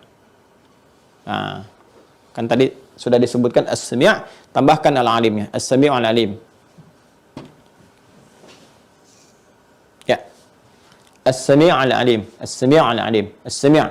Biasanya kata As-Sami' ini, nama Allah yang mulia, ya, itu seringkali juga dihadirkan oleh orang-orang saleh terdahulu. Baik para nabi, ya, rasul, orang-orang saleh, kan, para ulama-ulama, untuk menyandingkan dengan permohonan tertentu. Jadi mengawali dengan kata as-sami', ya, untuk menunjukkan kekuasaan Allah untuk mendengar segala hal, mengetahui segala hal, kan? Karena kalau di kita di makhluk, walaisa kamitsli syai', enggak ada yang serupa dengan Allah Subhanahu wa taala, kan? Sumber pengetahuan itu kan nanti sumbernya setidaknya ada 3 yang pokok, kan? Pendengaran, penglihatan, ya kan, dan nalar kita. Ya, pendengaran disebut dengan as-sama', penglihatan disebut dengan basar, kemudian apa yang kita cerna disebut dengan fuad. Ini yang dimaksud Quran surah ke-17 Al-Isra ayat 36. Wala taqfu ma laisa laka bihi ilm. Ya, ilm itu kan. Dan jangan ikuti segala hal yang tidak punya dasar pokok ilmunya, pengetahuannya. Ya, nanti untuk mendapatkan ilmu itu apa? Sumbernya 3. Innas sam'a, nah, sungguh pendengaran itu, kita mendengar, kita dapat data dari pendengaran, informasi. Nanti informasi diolah. Kalau masuk nanti ke perangkat bagian tubuh kita, digunakan, ya, tangkap oleh otak kanan, dilihat, kan, didengar, nih, terdengar percitra. Kan ada orang cerita itu terdengar jadi citra, ya, otak kanan yang berperan. Analisis otak kiri, ya, nanti disimpulkan jadi pengetahuan, disupport oleh iman kita, oleh takwa kita, diberikan respon. Dan dahsyatnya Allahu Akbar, Allahu Akbar. Sepersekian detik keluar respon. Sepersekian itu. Ya, jadi tabaraka rahman, ya, masya Allah itu. Bagaimana Allah menciptakan kita itu sangat luar biasa, manusia itu, ya. Nah, kemudian basar, penglihatan. Dari yang terlihat jadi informasi, kan, itu kan direspon oleh kita. Makanya ada orang melihat sinetron bisa nangis, kan? Ada orang mendengar kisah bisa direspon keluar tangisan, air mata, itu kan sepersekian. Ya. Ya, kemudian wal fuada yang mencerna, menalar sesuatu. Kullu ulaika kana anhu mas'ula. Sedangkan Allah maha mendengar, sami', kalau pakai maha pakai ya sebelum huruf akhirnya. Sami', maha mendengar. Jadi Allah maha mengetahui segala informasi. Ya. Yang jadi kalau pendengaran nggak usah ditanya, Allah maha segala. Jadi semua sampai kepada Allah, ya kan? Ya, basir, maha melihat. Jadi seringkali doa-doa yang disampaikan, permohonan disampaikan oleh setiap hamba orang-orang soleh, itu seringkali ya disandingkan dengan kata sami' dulu, untuk menunjukkan kesan bahwa ya Allah, sebetulnya aku nggak minta pun, Engkau tahu isi hatiku, Engkau mendengar ya Allah. Ya, jangankan jeritan, getaran-getaran yang tampak pun pada suara hati hamba, Engkau maha mendengarnya. Ya, Kemudian baru dilekatkan permohonannya. Karena itu Nabi Zakaria ketika beliau memohon kepada Allah, meminta dianugerahi keturunan, itu sebelum menyampaikan doanya As-Sami yang dimunculkan untuk menunjukkan luasnya pengetahuan Allah yang Maha mendengar segalanya. Ya, Anda buka Quran surah ketiga Ali Imran ayat ke-38 di mushaf standar paling kanan ya, sebelah atas. Quran surah 3, Quran surah 3 Ali Imran ayat 38. Hunalika da'a Zakaria qala rabbi habli min ladunka dzurriyyatan thayyibah innaka sami' innaka sami'ud du'a. Kan? Karena mudhaf ilaih ini hilang alif lamnya karena disambungkan kepada kalimat setelahnya yang menggunakan alif lam. Sami'ud du'a. Nanti kalau masuk belajar bahasa Arab, insyaallah kita bahas itu. Apa mudhaf ilaih, apa nakira, apa ma'rifah dan sebagainya. Ya kan? Sami'a. Jadi kalau kita terjemahkan, enak sekali itu. Enak sekali, Masya Allah. Ya, duhai Allah. Ya, di mihrab itulah Nabi Zakaria bermohon kepada Allah. Dia berkata, ya Allah, semua mengatakan aku punya keterbatasan. Semua mengatakan istriku tidak akan mampu melahirkan. Dia divonis secara medis, secara klinis, sudah mandul dan menopause. Mereka mengatakan aku terbatas. Ketika mereka mengatakan aku punya keterbatasan, maka aku mohon kepadamu yang tidak pernah punya batas dalam pemberian. Habli, ya Allah yang Maha Wahhab, yang memberi tanpa batas. Anugerahkan kepadaku darimu saja ya Allah. Aku tidak bermohon kepada yang lain karena mereka mengatakan semua terbatas. Maka aku mohon kepadamu yang tanpa batas dalam pemberian. Anugerahkan aku keturunan dari sisimu saja ketetapannya ya Allah. Engkau pasti mendengar doa hamba. Dengan ilmumu engkau pasti mendengar doa hamba. Kalau pada yang Maha mendengar pun ya Allah, doa hamba belum terkabul, lantas kepada siapa lagi hamba mesti mengadu? Kepada siapa lagi hamba mesti memohon? Tunjukkan kepada hamba dengan cara apa lagi hamba mesti memohon. Maka apa yang terjadi? Pakai fa. Ya, harfu atfin rabitin baina syai'aini bila hudud. Yang menyambungkan dua peristiwa cepat tanpa jeda. Peristiwa pertama berdoa, peristiwa kedua terkabulnya doa. Antara berdoa dengan terkabul nggak ada jeda. Begitu selesai doa, langsung terkabul. Fanadathul malaikatu, ayat 39-nya. Fanadathul malaikatu wa huwa qa'imun yusalli fil mihrab. Annallaha yubashshiruka bi Yahya. Dan seringkali kata as-sami' disandingkan dengan kata alim. Innaka antas sami'ul alim, kan? Ya, innaka sami'ud du'a, ya. Kalau yang sami'ul alim contoh di Ali Imran itu kan ayat 35, ya. Idz qalat imra'atu Imran rabbi inni nadhartu laka ma fi batni muharraran fataqabbal minni innaka antas sami'ul alim. Kan? Innaka antas sami'ul alim tuh. Ya. Kau Maha mengetahui isi hati hamba ya Allah, bahkan sebelum hamba mohonkan kepadamu. Duhai Allah, ya, ayah anak yang dikandung ini telah meninggal, telah menghadap kepadamu, Imran maksudnya, ya. Sedangkan aku bernadar kepadamu, ya Allah, seperti dulu dengan suamiku berharap, bermohon, meminta supaya dianugerahi anak yang baik, yang soleh, meneruskan risalah kenabian, kemuliaan, dengan mohon ya Allah, aku bernadar kepadamu menjadikan anak yang dikandung ini nanti ya Allah, anak yang soleh, mengabdi kepadamu saja, menunaikan kebaikan-kebaikan sesuai dengan perintahmu. Engkau pasti Maha mengetahui sebelum aku panjatkan, karena engkau Maha mendengar bisikan-bisikan yang ada dalam jiwaku, bahkan sebelum aku mohonkan. Apa yang terjadi? Dikabulkan oleh Allah. Lahir perempuan, kan? Lahir. Falamma wada'at saqalat rabbi inni wada'tuha untha. Itu yang di ayat 36-nya, seterusnya sampai dirawat, ditunjukkan pada jalan kebaikan di ayat 37-nya. Jadi ini, teman-teman sekalian, Anda bisa mohonkan kalau ingin tambahan pengetahuan kepada Allah, ya, para pelajar, ya, adik-adik yang sedang belajar tingkat manapun ingin ditambahkan oleh Allah, minta. Allahumma ya alim, Allahumma innaka antas samiul alim. Terus masukkan doanya. Rabbi zidni ilma warzuqni fahma, ya. Allahumma ushhidu bi annaka antas sami'al alim. Allahumma inni as'aluka ya Allah bisifatikal ulia wa asma'ikal husna ya sami'al alim. Zidni ilma warzuqni fahma. Zidni ilma ya alim warzuqni fahma. Ya Allahumma ya sami'al alim. Allahumma faqihni fid din wa 'allimni ta'wil ya alim. Masukkan itu. Masukkan. Ya, ketika Anda masukkan, nanti ikhtiarnya dengan takwa. Ikhtiarnya dengan takwa. Jadi sambil berdoa begini, ya, kan itu harus mengalir lewat iman. Kalau dibaca begitu aja, ya biasa aja. Ya, makanya kan si A baca, si B baca, kok hasilnya bisa beda. Ya, nah itu kan kalau seperti itu jangan disalahkan ibadahnya, tapi dicari caranya, dilihat, dievaluasi caranya. Kenapa si A bisa dapat, saya enggak? Ya, dilihat kan, kok dia bisa baca ini dapat, saya baca kan nggak dapat. Coba lihat. Nah, makanya kita masuk kepada step yang selanjutnya, mau baca ini pun harus menggunakan jiwa takwa, karena di takwa ini ada support iman. Ya. Takwa ini kan ada cahaya iman. Iman ini yang menggetarkan segala hal. Jadi kalau kita ingin kuatkan iman kita, supaya kalimat-kalimat yang mengalir di lisan itu ada pakai getaran dalam jiwa kita, sehingga mampu mengguncang, menggetarkan arasy, maka cara menguatkan cahaya imannya ini dengan meningkatkan takwanya. Ya, maka tambah dulu salatnya, tahajud, ya. Ayo penuntut ilmu kalau mau tambahan ilmu jangan tinggalkan tahajud. Tahajud malam bangun, kan? Terus mencoba untuk berlatih terus mendekat kepada Allah dengan zikir, dengan Al-Qur'an, coba puasa, tingkatkan takwa. Nanti kalau takwa meningkat, dengan sendirinya cahaya iman akan menguat. Dan perhatikan ya, ini rahasia di antara kita subuh ini ya. Ada kondisi bahkan tanpa Anda minta pun Allah tambahkan sesuai kebutuhan kita. Kita belum minta, Allah udah tambahkan. Kita belum minta nih. Ya, dan ini penting nih bagi guru-guru, bagi ustadz-ustadz, ya, para kiai, para habaib dan sebagainya. Karena ini kompleks. Dapat pertanyaan begini, begitu. Itu kalau Allah nggak bimbing, bisa keliru. Tapi ada kondisi-kondisi kok kita bisa gitu. Bukan menemukan, Allah bimbing. Ini ayatnya ini, ini hadisnya ini jawabannya begini. Ini kalau nggak mendekat kepada Allah, susah mendapatkan itu tuh. Ya. Makanya membangun khasyah, ketakwaan tinggi kepada Allah, itu tingkat tertinggi dari keulamaan. Innama yakhsyallaha min ibadihil ulama. Jadi sifat ilmunya diikat dengan khasyah. Di surat Fatir itu. Ya, surah ke-35 itu. Ya, di ayat ke-28 itu ya. Ya, 28 sampai 29 bawah, nanti baru pindah ke Qur'annya ke atasnya. Ya, kanan bawah.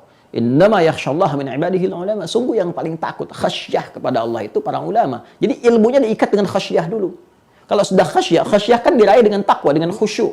Ketika khusyuk itu muncul, takwa itu muncul, maka Allah berikan tambahan pengetahuan. Dari mana rumus ini takwa muncul diberikan tambahan pengetahuan? Di Quran surah kedua. Ini semua ada di Quran surah kedua. Di akhir ayat 282. Ya. Ini ayat paling panjang di Al-Quran, ayat terpanjang. Lihat di paling kiri ya, dari atas sampai bawah itu, satu ayat. Lihat ujung ayatnya, yang kiri langsung ke bawah, paling bawahnya. Wattaqullah, dan tingkatkan takwamu kepada Allah, wa yu'allimukumullah, dan Allah akan berkenan memberikan kepadamu tambahan pengetahuan. Allah akan mengajarkan kepadamu. Tingkatkan takwa. Ya, tingkatkan takwa. Jadi peningkatan takwa ini akan menguatkan cahaya iman. Semakin kuat cahaya iman, semakin Allah tambahkan. Ya. Bahkan nanti ada satu hal yang kalau Allah berkehendak, bil ladunna ilma. Itu bahasa jelas. Bil ladunna ilma di surah Al-Kahf itu kan. Ya, ketika Nabi Musa alaihissalam berkonsultasi pada seorang hamba yang soleh, yang Allah berikan tambahan pengetahuan dari sisinya. Yang orang kenal dengan laduni, tapi laduni itu bukan sembarangan dapat, tidak ada ikhtiarnya juga. Tetap dia belajar. Minimal belajar meningkatkan takwa, ketakwaan, nanti ada pemberian dari Allah. Ya. Dan ada yang dikehendaki oleh Allah itu nggak susah belajarnya, harus cepat dapatnya. Ya. Puncak ketakwaan itu kan melekat pada Nabi Muhammad SAW. Itu puncak manusia paling takwa. Makanya Nabi Muhammad SAW itu mau berikhtiar dengan dirinya pun Allah nggak berkenan.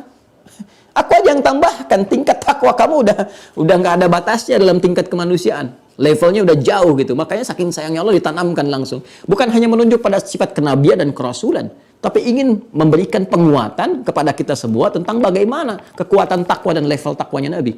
Ya, coba lihat dalam prosesi wahyu turun itu kan, begitu Nabi ingin menggunakan kekuatan dirinya untuk berikhtiar menghafalkan, ya, mendapatkan itu, ingin cepat menangkap, membacakannya dengan cepat dengan lisan walau dibimbing malaikat. Apa jawaban Allah itu? Turun Quran surah 75 kan?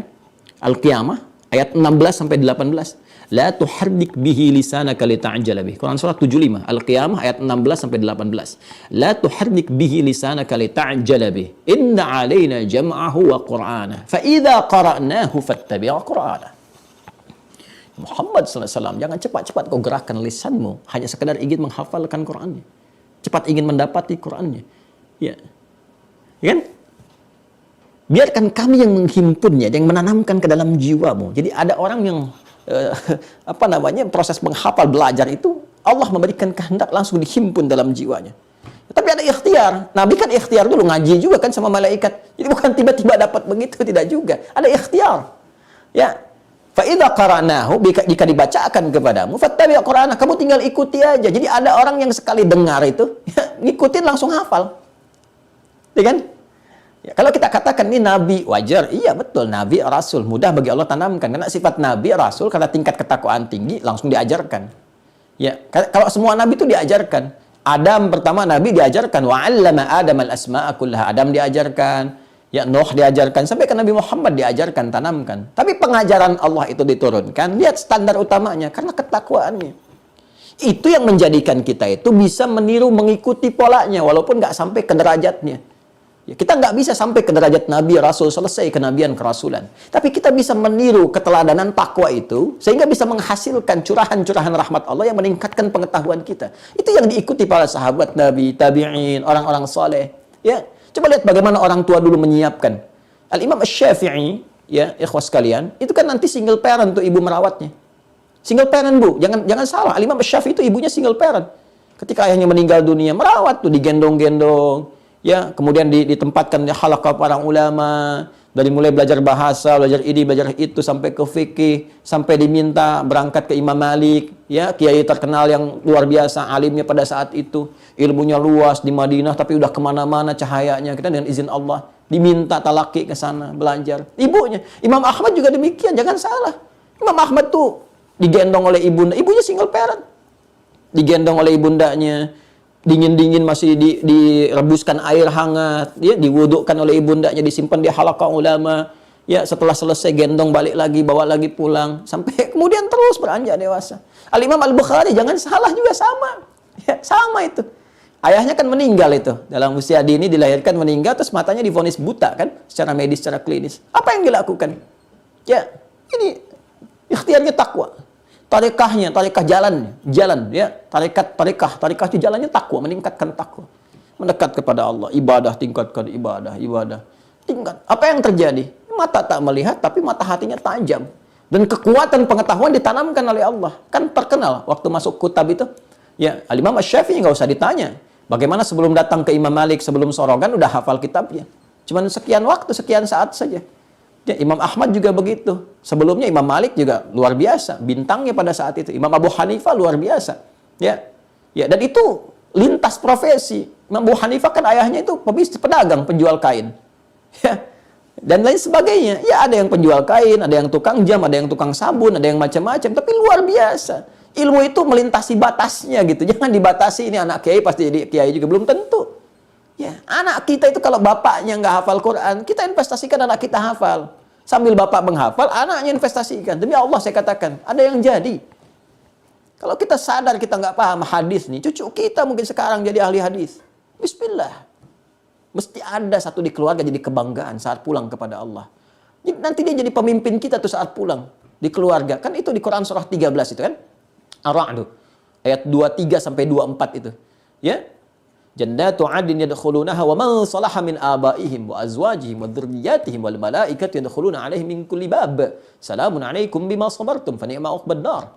Ya, ada anak itu yang jadi pemimpin, bawa keluarga semua ke surga. Ini paradekan, diperintahkan oleh Allah, semua malaikat menyambut di pintu surga. Dia masuk ke surga Aden itu, disambut oleh semua malaikat di depan pintu surga. Siapa yang dia bawa? Bapaknya, ibunya. Jadi bapak ibu bisa investasi. Anaknya dari sekarang, cucunya siapin. Udah cukup nih, ini yang insinyur, kan? Ini yang dokter, ini yang ini. Ini ada yang ahli agama. Seperti Hannah menazarkan kepada Allah, minta mohon supaya anaknya spesifik nih di bidang agama aja. Jadi ulama deh satu. Ya. Yang lain dokter, hafal Quran, alhamdulillah. Insinyur hafal Quran, alhamdulillah. Yang ini paham hukum fikih, hadis apa. Nanti ada pemimpin. Begitu pulang nanti menghadap Allah, dia gandeng dengan ceria, gembira luar biasa. Dia gandeng dengan tangan kanan bapaknya, kiri ibunya, pasangannya, melekat dengannya. Anak cucu ikut di belakang semua berangkat. Rombongan besar. Ya, berjumpa dengan Rasulullah SAW. Ini keluargaku ya Rasulullah. Kami sering bersalawat sejak di dunia ya Allah. Alhamdulillah ya Allah bertemu hari ini juga. Masya Allah. Nggak ada keindahan yang lebih indah kecuali saat kita pulang, gitu kan? Bisa menatap Allah, bisa berjumpa dengan Rasulullah yang karena kita rindukan. Wujuhu yawma idzin nadhirah ila rabbiha nadhirah. Allahu akbar. Pada saat itu nggak ada kegembiraan, orang-orang bersinar wajahnya bukan karena masuk surganya, karena dia bisa menatap Rabbnya yang sangat dirindukannya, liqa Allah. Ya kan? Berjumpa dengan Rasulullah SAW. Allahumma salli ala sayyidina Muhammad. Nah, ini tambahannya ilmu. Ya kan? Nah, jadi kita bisa tingkatkan takwa. Wattaqullah, tingkatkan takwamu kepada Allah, wa yu'allimukumullah. Allah tambahkan pengetahuan, tambahkan pengetahuan. Itu yang menjadikan Al-Imam Al-Bukhari sekali dibacakan langsung hafal. Nah, itu yang dikatakan itu jam'ahu wa Qur'anah, dihimpun dalam jiwa, dihimpun. Makanya jiwa itu sadrun. Para ulama kalau ditanya itu sudah hafal, hafidtu ala sadri qalbi. Ya, saya sudah hafal dalam jiwa saya. Ya, atau kalau bahasa kita hafal di dalam kepala saya. Bukan di luar kepala belum hafal namanya. Siapa yang hafal di luar kepalanya? Itu guru salah bertanya. Angkat aja semua tangannya. Kami ya Ustadz, coba bacakan. Belum hafal, kok belum hafal? Kan Ustadz bilang di luar kepala, masih di luar. Kalau udah masuk baru hafal di dalam kepala ya. Baik. Jadi ini level ilmu yang pertama. Jadi Anda bisa berzikir dengan mengatakan Allahumma ya Sami'al Alim. Allahumma zidni ilma, wa zid li ibni ilma, wa zid li abnai ilma. Ya Allah, mohon tambahkan. Ibu sampai tahajud ya, Bu. Habis selesai sholat, Ibu zikirnya gitu. Allahumma zid li dzurriyyati. Allahumma zid, ya, atau saya ijazahkan kepada Anda misalnya Allahumma zid li dzurriyyati ilma. Ya Allah, tambahkan kepada seluruh anak keturunanku. Itu tanpa batas. Kalau Anda punya anak 3, nanti punya cucu berapa dari situ, satu di antara mereka, insya Allah Allah berikan jadi untuk mereka. Ya, Allahumma zid li dzurriyyati ilma, ya kan? Wa zidhum fahma. Allahumma zid li dzurriyyati ilma wa zidhum fahma. Allahumma faqihhum fid din wa 'allimhu ta'wil. Allahumma faqihhum fid din wa 'allimhum ta'wil, kan? Allahumma zid li dzurriyyati ilma, ya kan? Warzuqhum fahma, ya. Sudah? Wa faqihhum fid din wa 'allimhum ta'wila, ya kan? Dan Anda bacakan ya Sami'al Alim, ya Sami'al Alim, ya Sami'al Alim, ya Dzal Jalali wal Ikram, ya kan? Dah ya? Nah, sekarang masuk ke level yang tertinggi dari pengetahuan. Ya, tertinggi dari pengetahuan. Nah, level tertinggi dari pengetahuan itu disebut hikmah namanya. Hikmah. Ya, hikmah. Al-hikmah.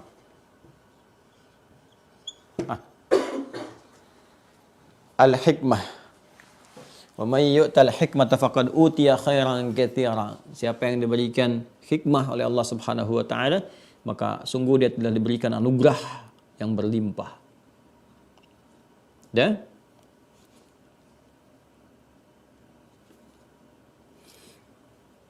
Dah ya? Hikmah. Jadi hikmah itu puncak ilmu. Ya. Kalau sudah terhimpun hikmah dalam diri kita, jiwa kita, sudah itu. Itu sudah akumulasi pengetahuan yang bukan hanya nanti terpancar melalui sifat tapi juga sikap. Ya. Orang punya ilmu beda dengan orang punya hikmah. Hikmah itu di atas ilmu. Ya, hikmah itu di atas ilmu. Jadi akumulasinya disebut dengan hikmah namanya. Jadi kalau ilmu masuk jadi pengetahuan, sumber informasi, sumber bersikap, ya, bersifat dan sebagainya. Tapi kadangkala belum tertata lewat sikap. Kan ada orang pintar, tapi kan sikapnya juga nggak bijak, gitu kan? Pintar, banyak hafal hadis Quran, tapi ngajarnya marah-marah melulu gitu. Nggak lihat siapa yang diajar dan sebagainya. Atau merasa benar sendiri atau bagaimana, atau sikapnya nggak bagus dan ada yang demikian juga. Ya, dan kita mendoakan, bukan mencela, mendoakan ya, supaya Allah memberikan kebaikan-kebaikan pada semua. Kalau ke guru-guru siapapun kita prasangkanya baik. Supaya dapat kebaikan-kebaikan yang diajarkan. Kalau kekurangan, semua punya kekurangan. Ya, tapi kalau hikmah itu beda. Kadang-kadang bicaranya sedikit tapi dalam sekali. Ya, kita mengerti dengan kalimat sedikit, paham, dalam. Ya, nah, itu hikmah. Misalnya kita lihat di Quran surah kedua Al-Baqarah dari ayat 267, ayat 267 sampai 269 ya, biar lengkap ya. Paling kanan tuh, agak sedikit ke bawah. Setelah bicara tentang infak ya, di ayat 261 terus infaknya selesai. Nanti Allah langsung menyampaikan kepada kita, berfirman terkait dengan hikmah, anugerah hikmah yang sangat tinggi. Kalau sudah hikmah itu, teman-teman sekalian, itu bisa digunakan ke apa saja. Bisa ke harta, dengan kecerdasan mendapatkan harta, nanti harta dikelola secara bijak, ya kan? Bisa kedudukan, dengan hikmah itu ilmu banyak, dapat kedudukan pun digunakan untuk membuat kebijakan yang bijak, yang baik. Bisa dengan pengetahuan saja, konsisten di bidang pengetahuan. Disampaikan, tanya apa aja bisa jawab, bagus. Konsepsinya terukur, kalau pakai logika juga benar, gitu kan, bagus. Ini jabarannya begini, ini seperti ini. Itu hikmah. Nah, sifat Allah yang memiliki akumulasi pengetahuan, ilmu-ilmu yang luas, ya, dan sebagainya, itu disebut hakim namanya. Hakim. Ya, hakim. Kita bisa mintakan ya alimul hakim. Ya alimul hakim, tu'til hikmata man tasya, yang memberikan hikmah kepada siapa yang kau kehendaki. Ya. Allahumma rzuqnil hikmah, Allahumma rzuqnil hikmah, Allahumma rzuqnil hikmah. Jelas ya? Sudah? Jadi boleh kita memohon kepada Allah untuk diberikan hikmah, puncak-puncak pengetahuan dengan memanggil namanya, dengan nama apa? Al-Hakim. Ya.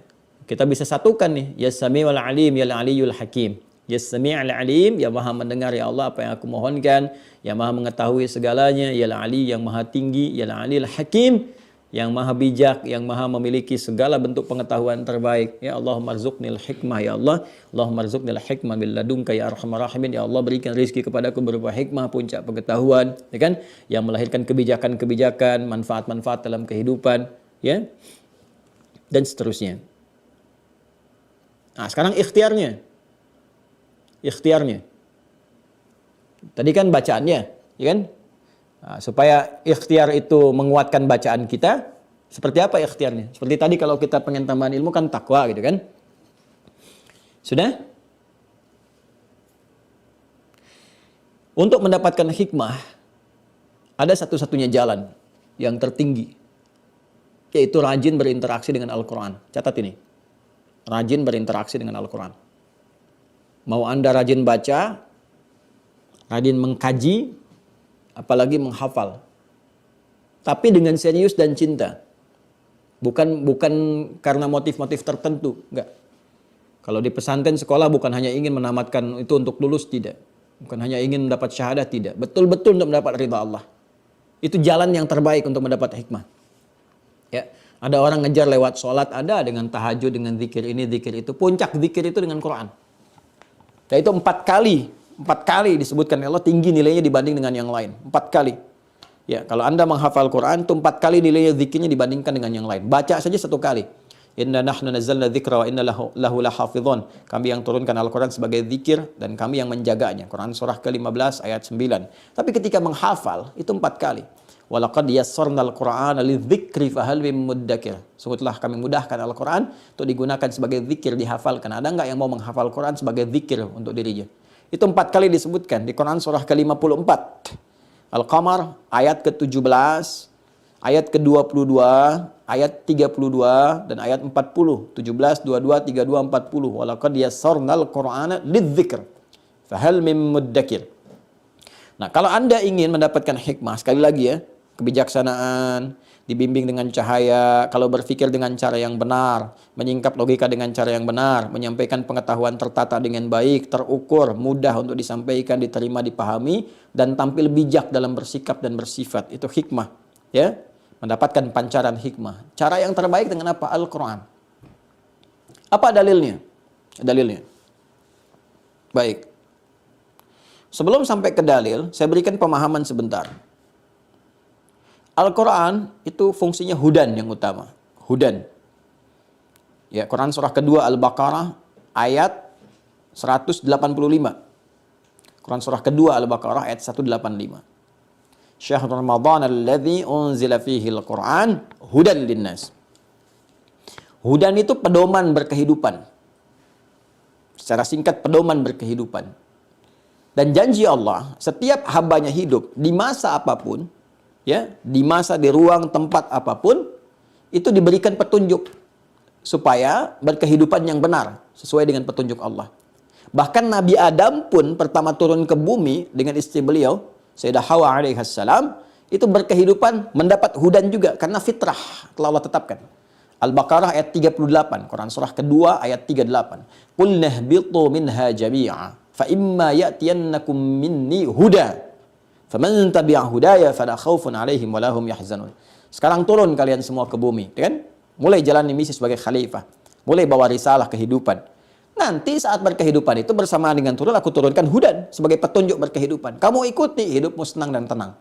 Nggak ada gelisah berlebihan, nggak ada kesedihan berlebihan. Jelas ya? Jadi sejak Nabi Adam itu turun hudan. Nanti ganti generasi, ganti masa, tetap ada hudan. Ya, masanya Nabi Musa, ada petunjuk berpedoman hidup. Disebut dengan Taurat. Taurat kan masa Nabi Musa. Itu hudan Tauratnya. Untuk siapa? Bani Israel yang hidup pada saat itu. Ya. Dalilnya dari mana? Quran surah ke-17, Al-Isra, ayat kedua. Wa ataina Musal kitab. Kami berikan kepada Musa itu kitab. Apa nama kitabnya? Taurat. Ya, kita tahu Ali Imran kan? Di ayat yang ketiga sampai dengan keempat. Ya. Ketiganya, nazzala 'alaikal kitaba bil haqqi musaddiqan lima baina yadayhi wa anzalat Taurat. Untuk Musa, wal Injil untuk Isa, min qablu, sebelum Nabi Muhammad SAW. Jadi ada kitab-kitab diturunkan ya untuk menjadi pedoman bagi umat-umat di masa itu. Nabi Musa, Bani Israel, Nabi Isa, ya Bani Israel, turunan dari Musa dan seterusnya. Sampai ke fase Nabi Isa alaihissalam.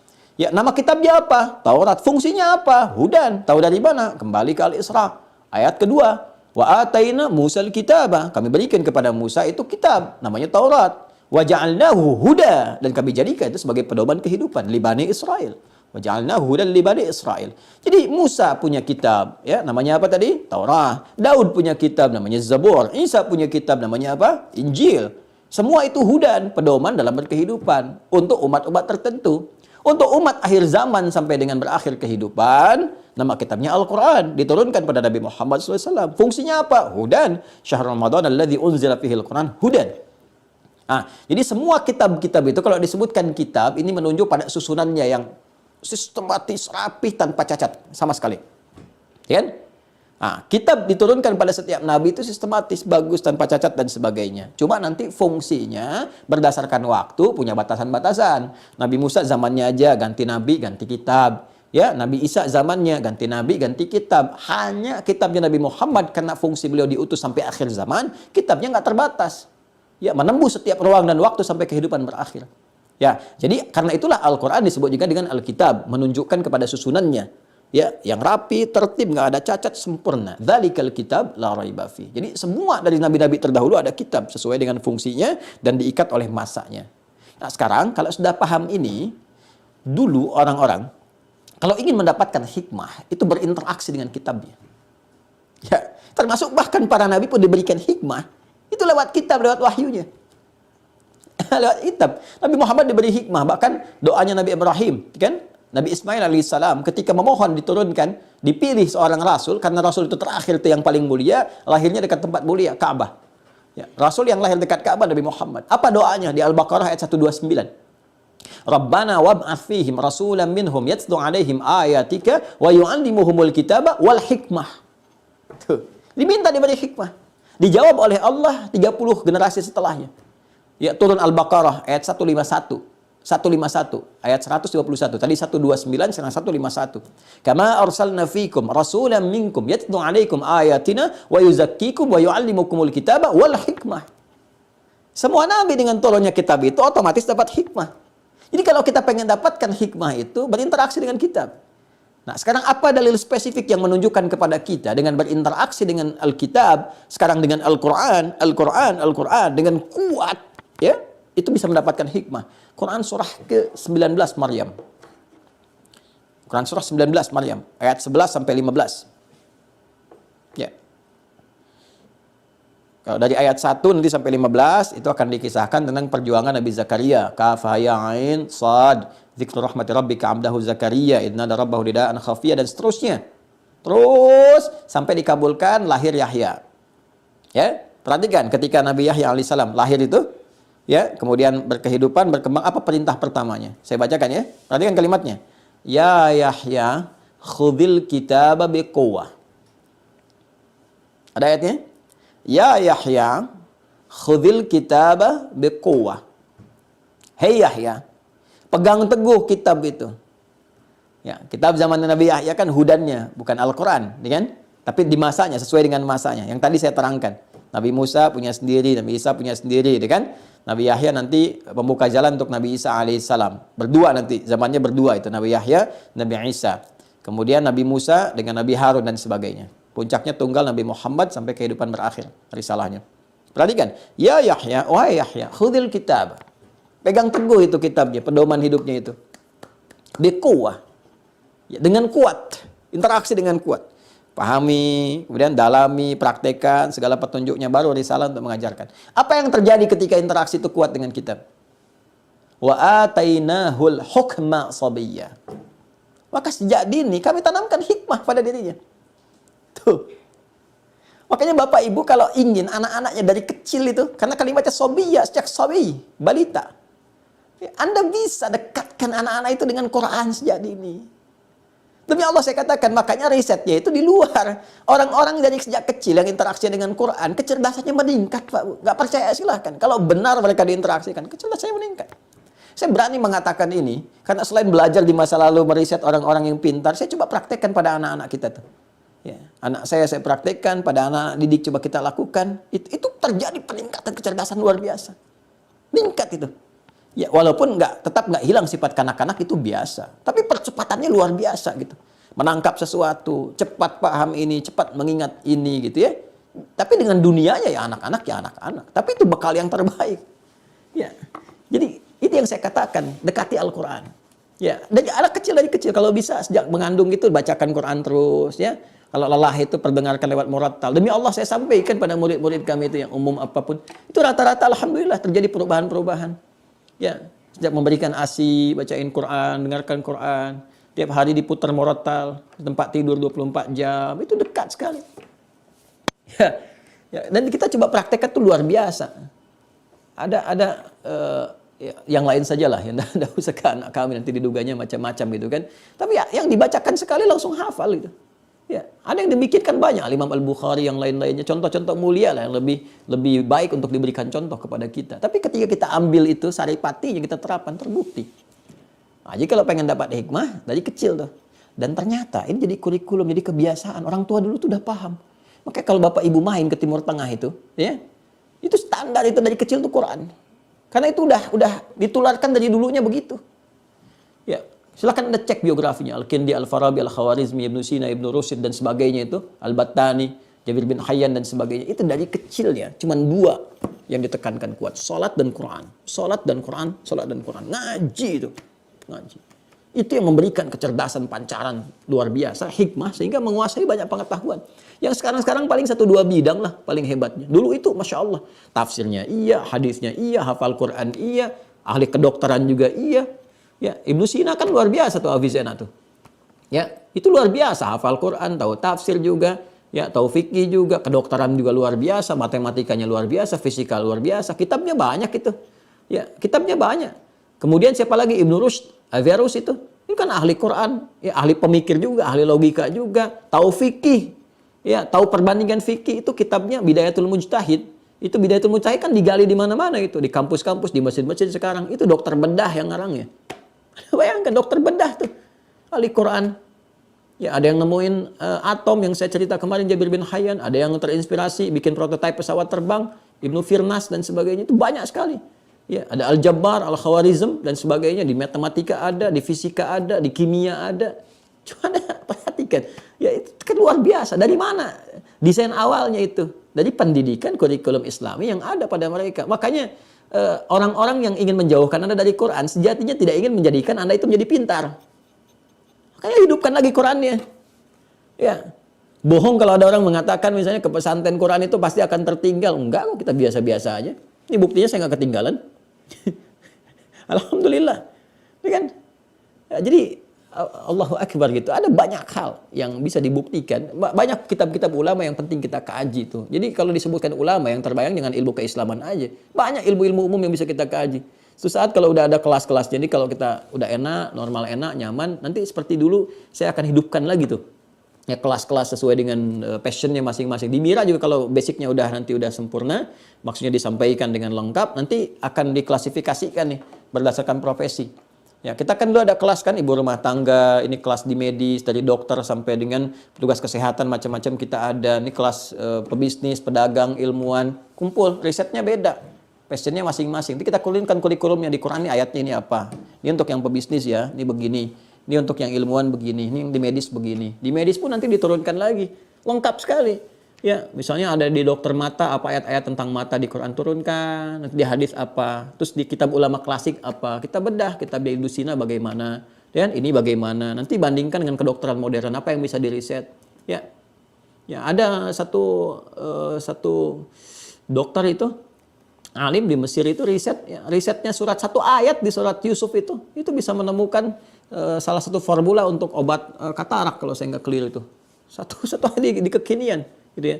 Nah, fartadda basira gitu kan, bawa dengan gamisku ini, ya idza biqamisi hadza gitu kan, kemudian bawa dengan gamisku ini, tutupkan ke wajah bapak kita gitu kan, maka dia akan terbuka melihat ternyata di riset ada keringatnya Yusuf alaihissalam, keringat satu genetik dilihat, diolah, formulasinya dibaca, dilihat, dikembangkan, ternyata salah satu jadi alternatif tuh pengobatan mata gitu ya. Jadi itu satu inspirasi gitu ya yang didapatkan dari kedalaman kita untuk mengaji, mengkaji.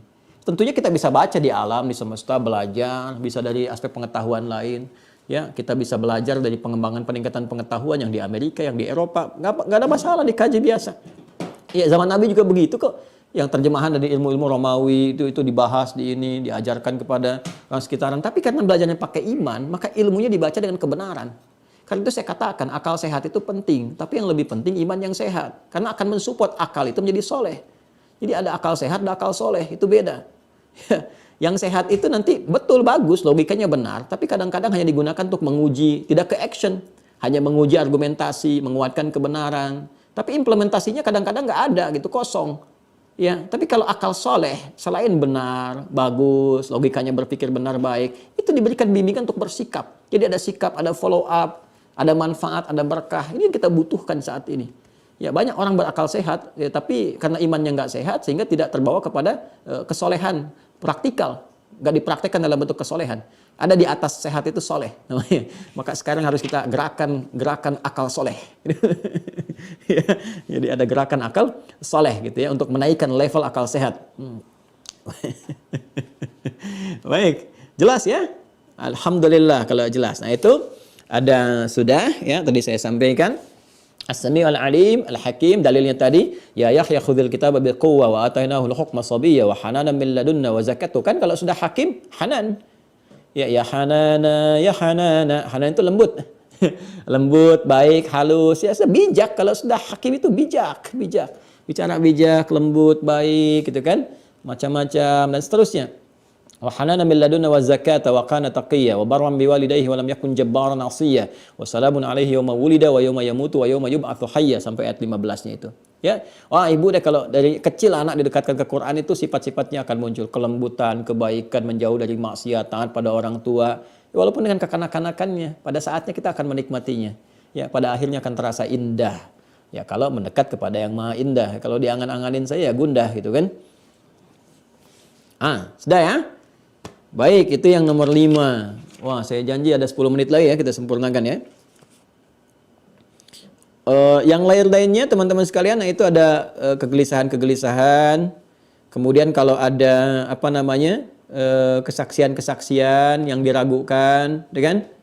Atau ingin kita membuktikan orang-orang yang tidak benar dalam bersaksi sehingga Allah tampakkan lewat bukti-bukti lain. Banyak nih. Ya, hakim misalnya nih sedang menguji nih, ya kan disumpah saksi ya. Nah, itu kan kesaksian palsu itu dosanya besar sekali di sisi Islam. Tapi kadang-kadang ada orang nekat juga. Ya, ada orang nekat tuh dan sebagainya karena macam-macam hal. Nah, kalau ingin memantapkan pada jiwa kita yang profesinya hakim, ingin membuktikan mana yang benar. Hakim itu kan mengambil pancaran hikmah tuh. Hati-hati, pertanggungjawabannya besar si Allah Subhanahu wa taala. Pengadilan akhiratnya itu jauh lebih dahsyat ya. Makanya ini boleh digunakan, ini salah satu nama untuk memohon kepada Allah, ya syahid, ya syahid, ya syahid, yal khabirul basir syahid. Yal khabir, yal basir, ya syahid. Yang maha mengetahui segala informasi, yang maha menatap dengan tajam, yang maha menyaksikan segala hal, mengetahui segalanya gitu kan. Allahumma syaddnal khair, ya Allah tampakkan kepada kami segala yang baik-baik. Wa syaddal haqqa wa sidqa, tampakkan kepada kami sebuah kebenaran yang benar-benar benar. Gitu kan? Yang benar, yang benar, yang benar. Nanti Allah akan kasih jalan. Ya, bisa jadi dalam mimpinya dia melihat sesuatu, nanti ditelusuri, ya realnya benar. Bisa jadi datang sisi lain, saksi yang membuktikan bahwa keterangan saksi yang sebelumnya itu salah. Bisa dibuktikan dari bukti-bukti yang tampak, tiba-tiba masyarakat menggerakkan, ada ini, ada itu muncul. Bisa membaca, oh ternyata yang benar yang ini. Ada. Ya. Nah, ibu juga sering ini, Bu, sering zikir gini nih. Ya, supaya suami pulang ke rumah nggak menyembunyikan sesuatu gitu. Dengan yal basirus syahid, yal basirus syahid, yal basirus syahid kan. Ya, sama-sama tuh.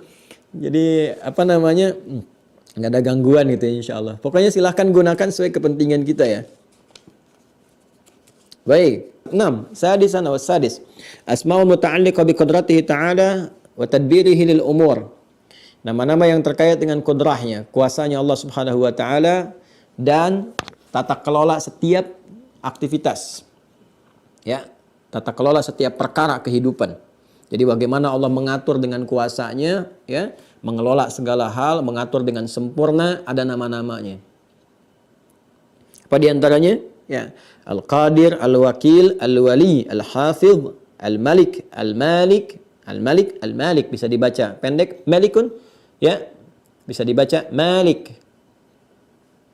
Ya, Malikun seperti Al-Fatihah ayat 4 kan? Maliki yaumiddin. Malik, ya. Nah, bisa dibaca pendek seperti surat An-Nas, Malikin Nas, ya.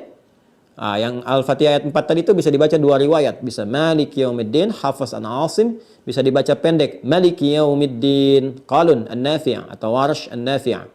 Jadi bisa dibaca pendek Maliki yaumiddin. Kalau Anda yang baca Al-Fatihah, imamnya baca pendek, itu mengikuti riwayat apa? Qalun dari Nafi' atau Warsh dari Nafi'. Ya. Bismillahirrahmanirrahim. Alhamdulillahi rabbil alamin. Ar-Rahmanirrahim. Maliki yaumiddin. Qalun dari Nafi' atau Warsh dari Nafi', tergantung imalah setelahnya, ya. Kemudian kalau baca Maliki yaumiddin, itu Hafaz dari Asim. Baik, kemudian Al-Fattah, Al-Fattah. Lalu Al-Hasib, kemudian Al-Muntaqim, kemudian Al-Muqit. Al-Qadir, Al-Wakil, Al-Wali, Al-Hafidh, kemudian Al-Malik, Al-Malik, Al-Fattah, Al-Hasib, Al-Muntaqim, Al-Muqit. Ya, jadi kalau ada permohonan-permohonan kita terkait dengan kekuasaan Allah Subhanahu wa taala untuk pengaturan, penjagaan dan sebagainya, ya kan, terkait kudrah jalan kehidupan kita, tata kelola hidup kita, boleh kita meminta kepada Allah Subhanahu wa taala dengan menyebut nama-nama ini. Ya. Nah, ini aspeknya luas sekali. Ya, baik itu di pengelolaan hidup kita sendiri misalnya kan, ya, ataupun di keluarga, atau bahkan nanti yang dititipi jabatan dari levelnya regional, daerah sampai ke level tinggi nasional misalnya, boleh ini minta. Ya, ya seperti yang tentang Al-Malik kan, ya Allah yang Maha Raja, Maha menguasai. Itu kalau menyebut nama Al-Malik, Malik, itu bukan hanya menyebut namanya raja segala raja, ya, pengatur segala hal, tapi juga menyebutkan bagaimana kesempurnaan Allah sebagai Sang Maha segalanya mengelola sesuatu. Jadi kita memohon kepada Allah, ya Allah dengan keagungan nama-Mu ya Allah, yang Maha mengatur segala sesuatu dengan sempurna, berikan hamba bimbingan. Ya, dengan titipan kecil, amanah kecil yang Kau tempatkan kepada hamba untuk mengatur ini negeri ini Indonesia. Untuk mengatur ya Allah wilayah saya di Bekasi, wilayah saya di Depok, wilayah saya misalnya di A, di B, di C. Kau titipkan kepada aku tetesan kecil ya Allah, yang pertanggungjawabannya begitu besar. Hamba takut ya Allah jika memang hamba salah mengelola. Ya, hamba takut jika hamba ketika mengelola ini pertanggungjawabannya besar di hadapan-Mu yang tidak bisa hamba pertanggungjawabkan. Hamba takut kalau di sudut desa itu ada yang mengadu karena hamba tidak adil ya Allah. Maka mohon dengan keagungan nama-Mu, Yal Malik, Yal Malikul Malik, Ya Malikal Mulki. Ya, kita bisa bacakan ayatnya yang Ali Imran ayat 26 itu.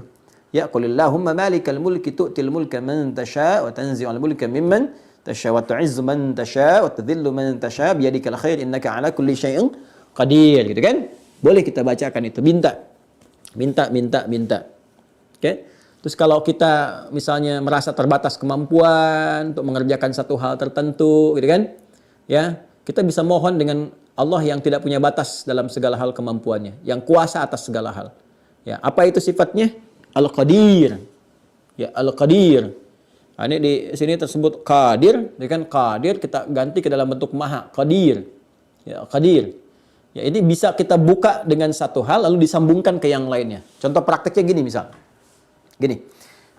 Kita ingin memohon kepada Allah satu limpahan rizki untuk digunakan pada kebaikan tertentu. Ya. Saya mau bangun pesantren nih, bangun madrasah nih, atau bangun panti yatim, fasilitasi sesuatu. Kita minta sama Allah karena ini di luar kemampuan saya nih.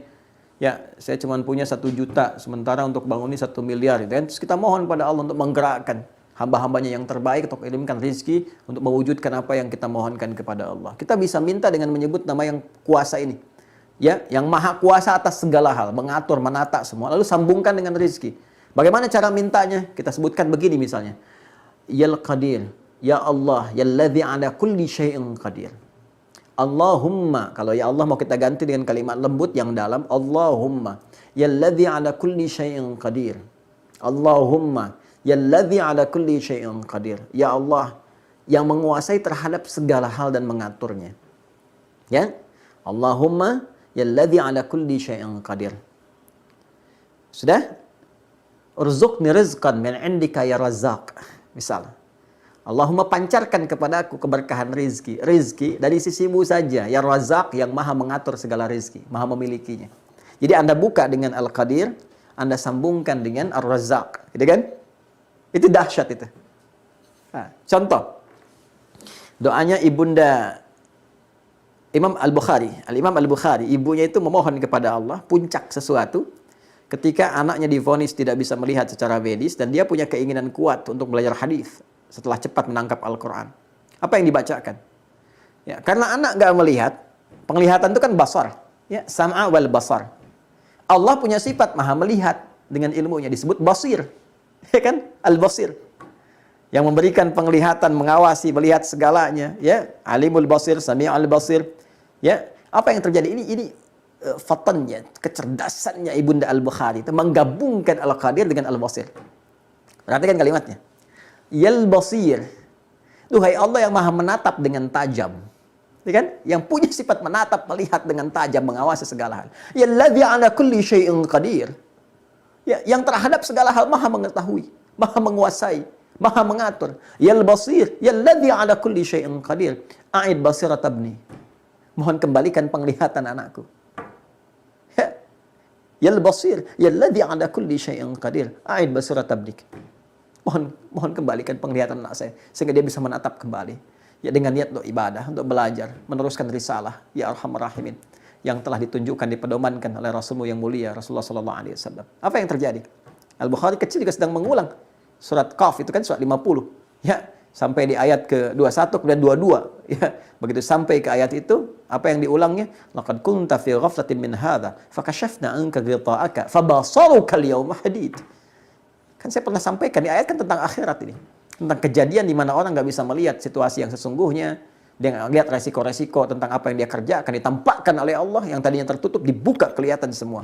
Sehingga ketakutan mendalam datang. Ini keberkahan ini dipancarkan ke dunia. Ya. Laqad kunta fi ghaflatin min hadza, fakashafna anka ghita'aka. Kamu dulu tertutup pandangannya, sekarang kami buka penutupmu itu. Wabasaruka al-yawma hadid. Pandanganmu sejak saat ini akan terbuka kembali, menatap dengan tajam. Dapat percikan keberkahan itu, tiba-tiba lompat melihat. Dia kejar ibundanya. Ummi, laqad ra'ait. Ibu saya bisa melihat kembali. Ibu sedang tertidur. Ketiduran capek berdoa itu. Di hamparan sajadah yang dibentangkan tertidur bertemu dengan mimpi dengan Nabi Ibrahim. Dikatakan anakmu bisa melihat kembali dengan izin Allah. Ini dampak dari tafaul. Ya, memilih nama terbaik yang diharapkan ada doa di situ. Makanya kita pilihkan untuk tafaul. Beri anak nama Muhammad. Saya mendapatkan keberkahan dari nama itu dari Rasulullah SAW. Ya, maka Al-Bukhari itu kan namanya Muhammad bin Ismail bin Ibrahim bin Al-Mughirah bin Al-Bardizbah, Al-Ju'fi, Al-Bukhari, Al-Kharasani, Al-Uzbekistani. Sekarang Uzbekistan. Dapat keberkahan dari situ. Begitu dipanggil, bangun ibunya, kaget melihat anaknya udah bisa lihat. Berpelukan. Kan? Masya Allah. Itu ada kisahnya di muqaddimahnya Ibnu Hajar Al-Asqalani dalam kitab Fathul Bari. Fi Syarah Sahih Al-Bukhari. Ya, kalau kita ngaji dapatkan itu, itu kita gunakan itu. Jangan lupa. Nama itu dibentangkan untuk memenuhi kebutuhan kita. Makanya kuncinya dipakai saat kita memerlukannya.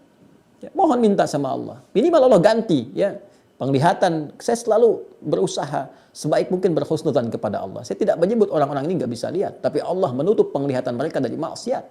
Ya, tapi bagaimana caranya kemudian meningkatkan kualitas penglihatan hati sehingga mata secara zahirnya tak melihat, tapi batinnya kuat untuk menatap. Dia tahu, dia bisa bedakan mana yang maksiat, mana yang bukan. Ada orang bisa melihat, dia nggak bisa bedakan mana sendal dia, mana sendal orang lain. Ya, baik. Itu ya teman-teman sekalian, Anda bisa gunakan itu, silahkan sesuai dengan tempatnya masing-masing. Untuk penjagaan Al-Hafidh, untuk kedudukan Al-Malik, itu kan. Membuka sesuatu yang sulit Al-Fattah. Ya Al-Fattah, ya Al-Fattah, ya Al-Fattah, ya Al-Fattah. Kalau ada kesulitan tuh di rumah, kan, pekerjaan, ya Al-Fattah, ya Al-Fattah, ya Al-Fattah, ya Al-Fattah, ya Al-Fattah.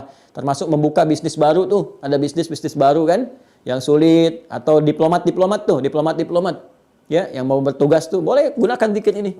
Allahumma ya Al-Fattah, ya Al-Fattah, iftah li abwabal khair fi biladin ya Allah amalu fiha ya Allah. Mohon bukakan segala bentuk kebaikan di tempat yang aku ditugaskan di dalamnya, di negeri ini ya Allah. Allahumma ya Al-Fattah, ya Al-Fattah, ya Al-Fattah. Kan?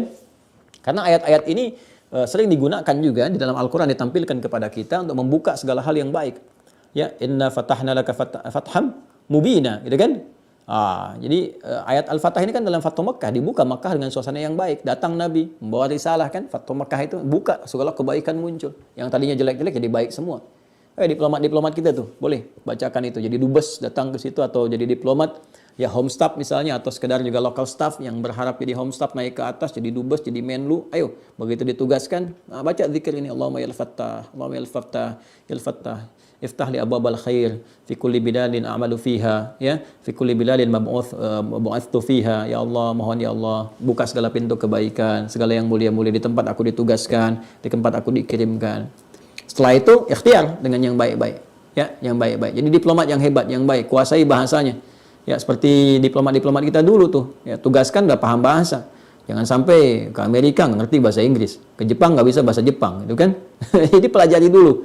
Ya, saya harap demikian tuh di Kemlu juga ya, tempatkan yang bisa menguasai bahasanya sehingga berinteraksi diterima dengan enak gitu kan, dengan nyaman. Baik. 7 wa hunaka asma'un ukhra lam tudhkar bin nass fil Qur'an walakinnaha istamaddat min af'alin aw sifatin lahu ta'ala waradat bil Qur'an. Ya, ada nama-nama yang indah juga, yang baik, yang bagus, nggak disebutkan langsung namanya dalam Al-Qur'an seperti yang tadi kan ada semua di Qur'an, ya. Al-Ali ada, Al-Hakim ada, As-Sami ada, Al-Khabir ada. Ini nggak kelihatan langsung tapi tersirat di dalam sifat-sifat perbuatan yang melekat pada Allah. Ya, ketika Allah menyampaikan ini, menyampaikan itu, akan memberikan ini, memberikan itu, memberikan konsekuensi ini, nampaklah sifat-sifat itu. Ya, apa di antaranya?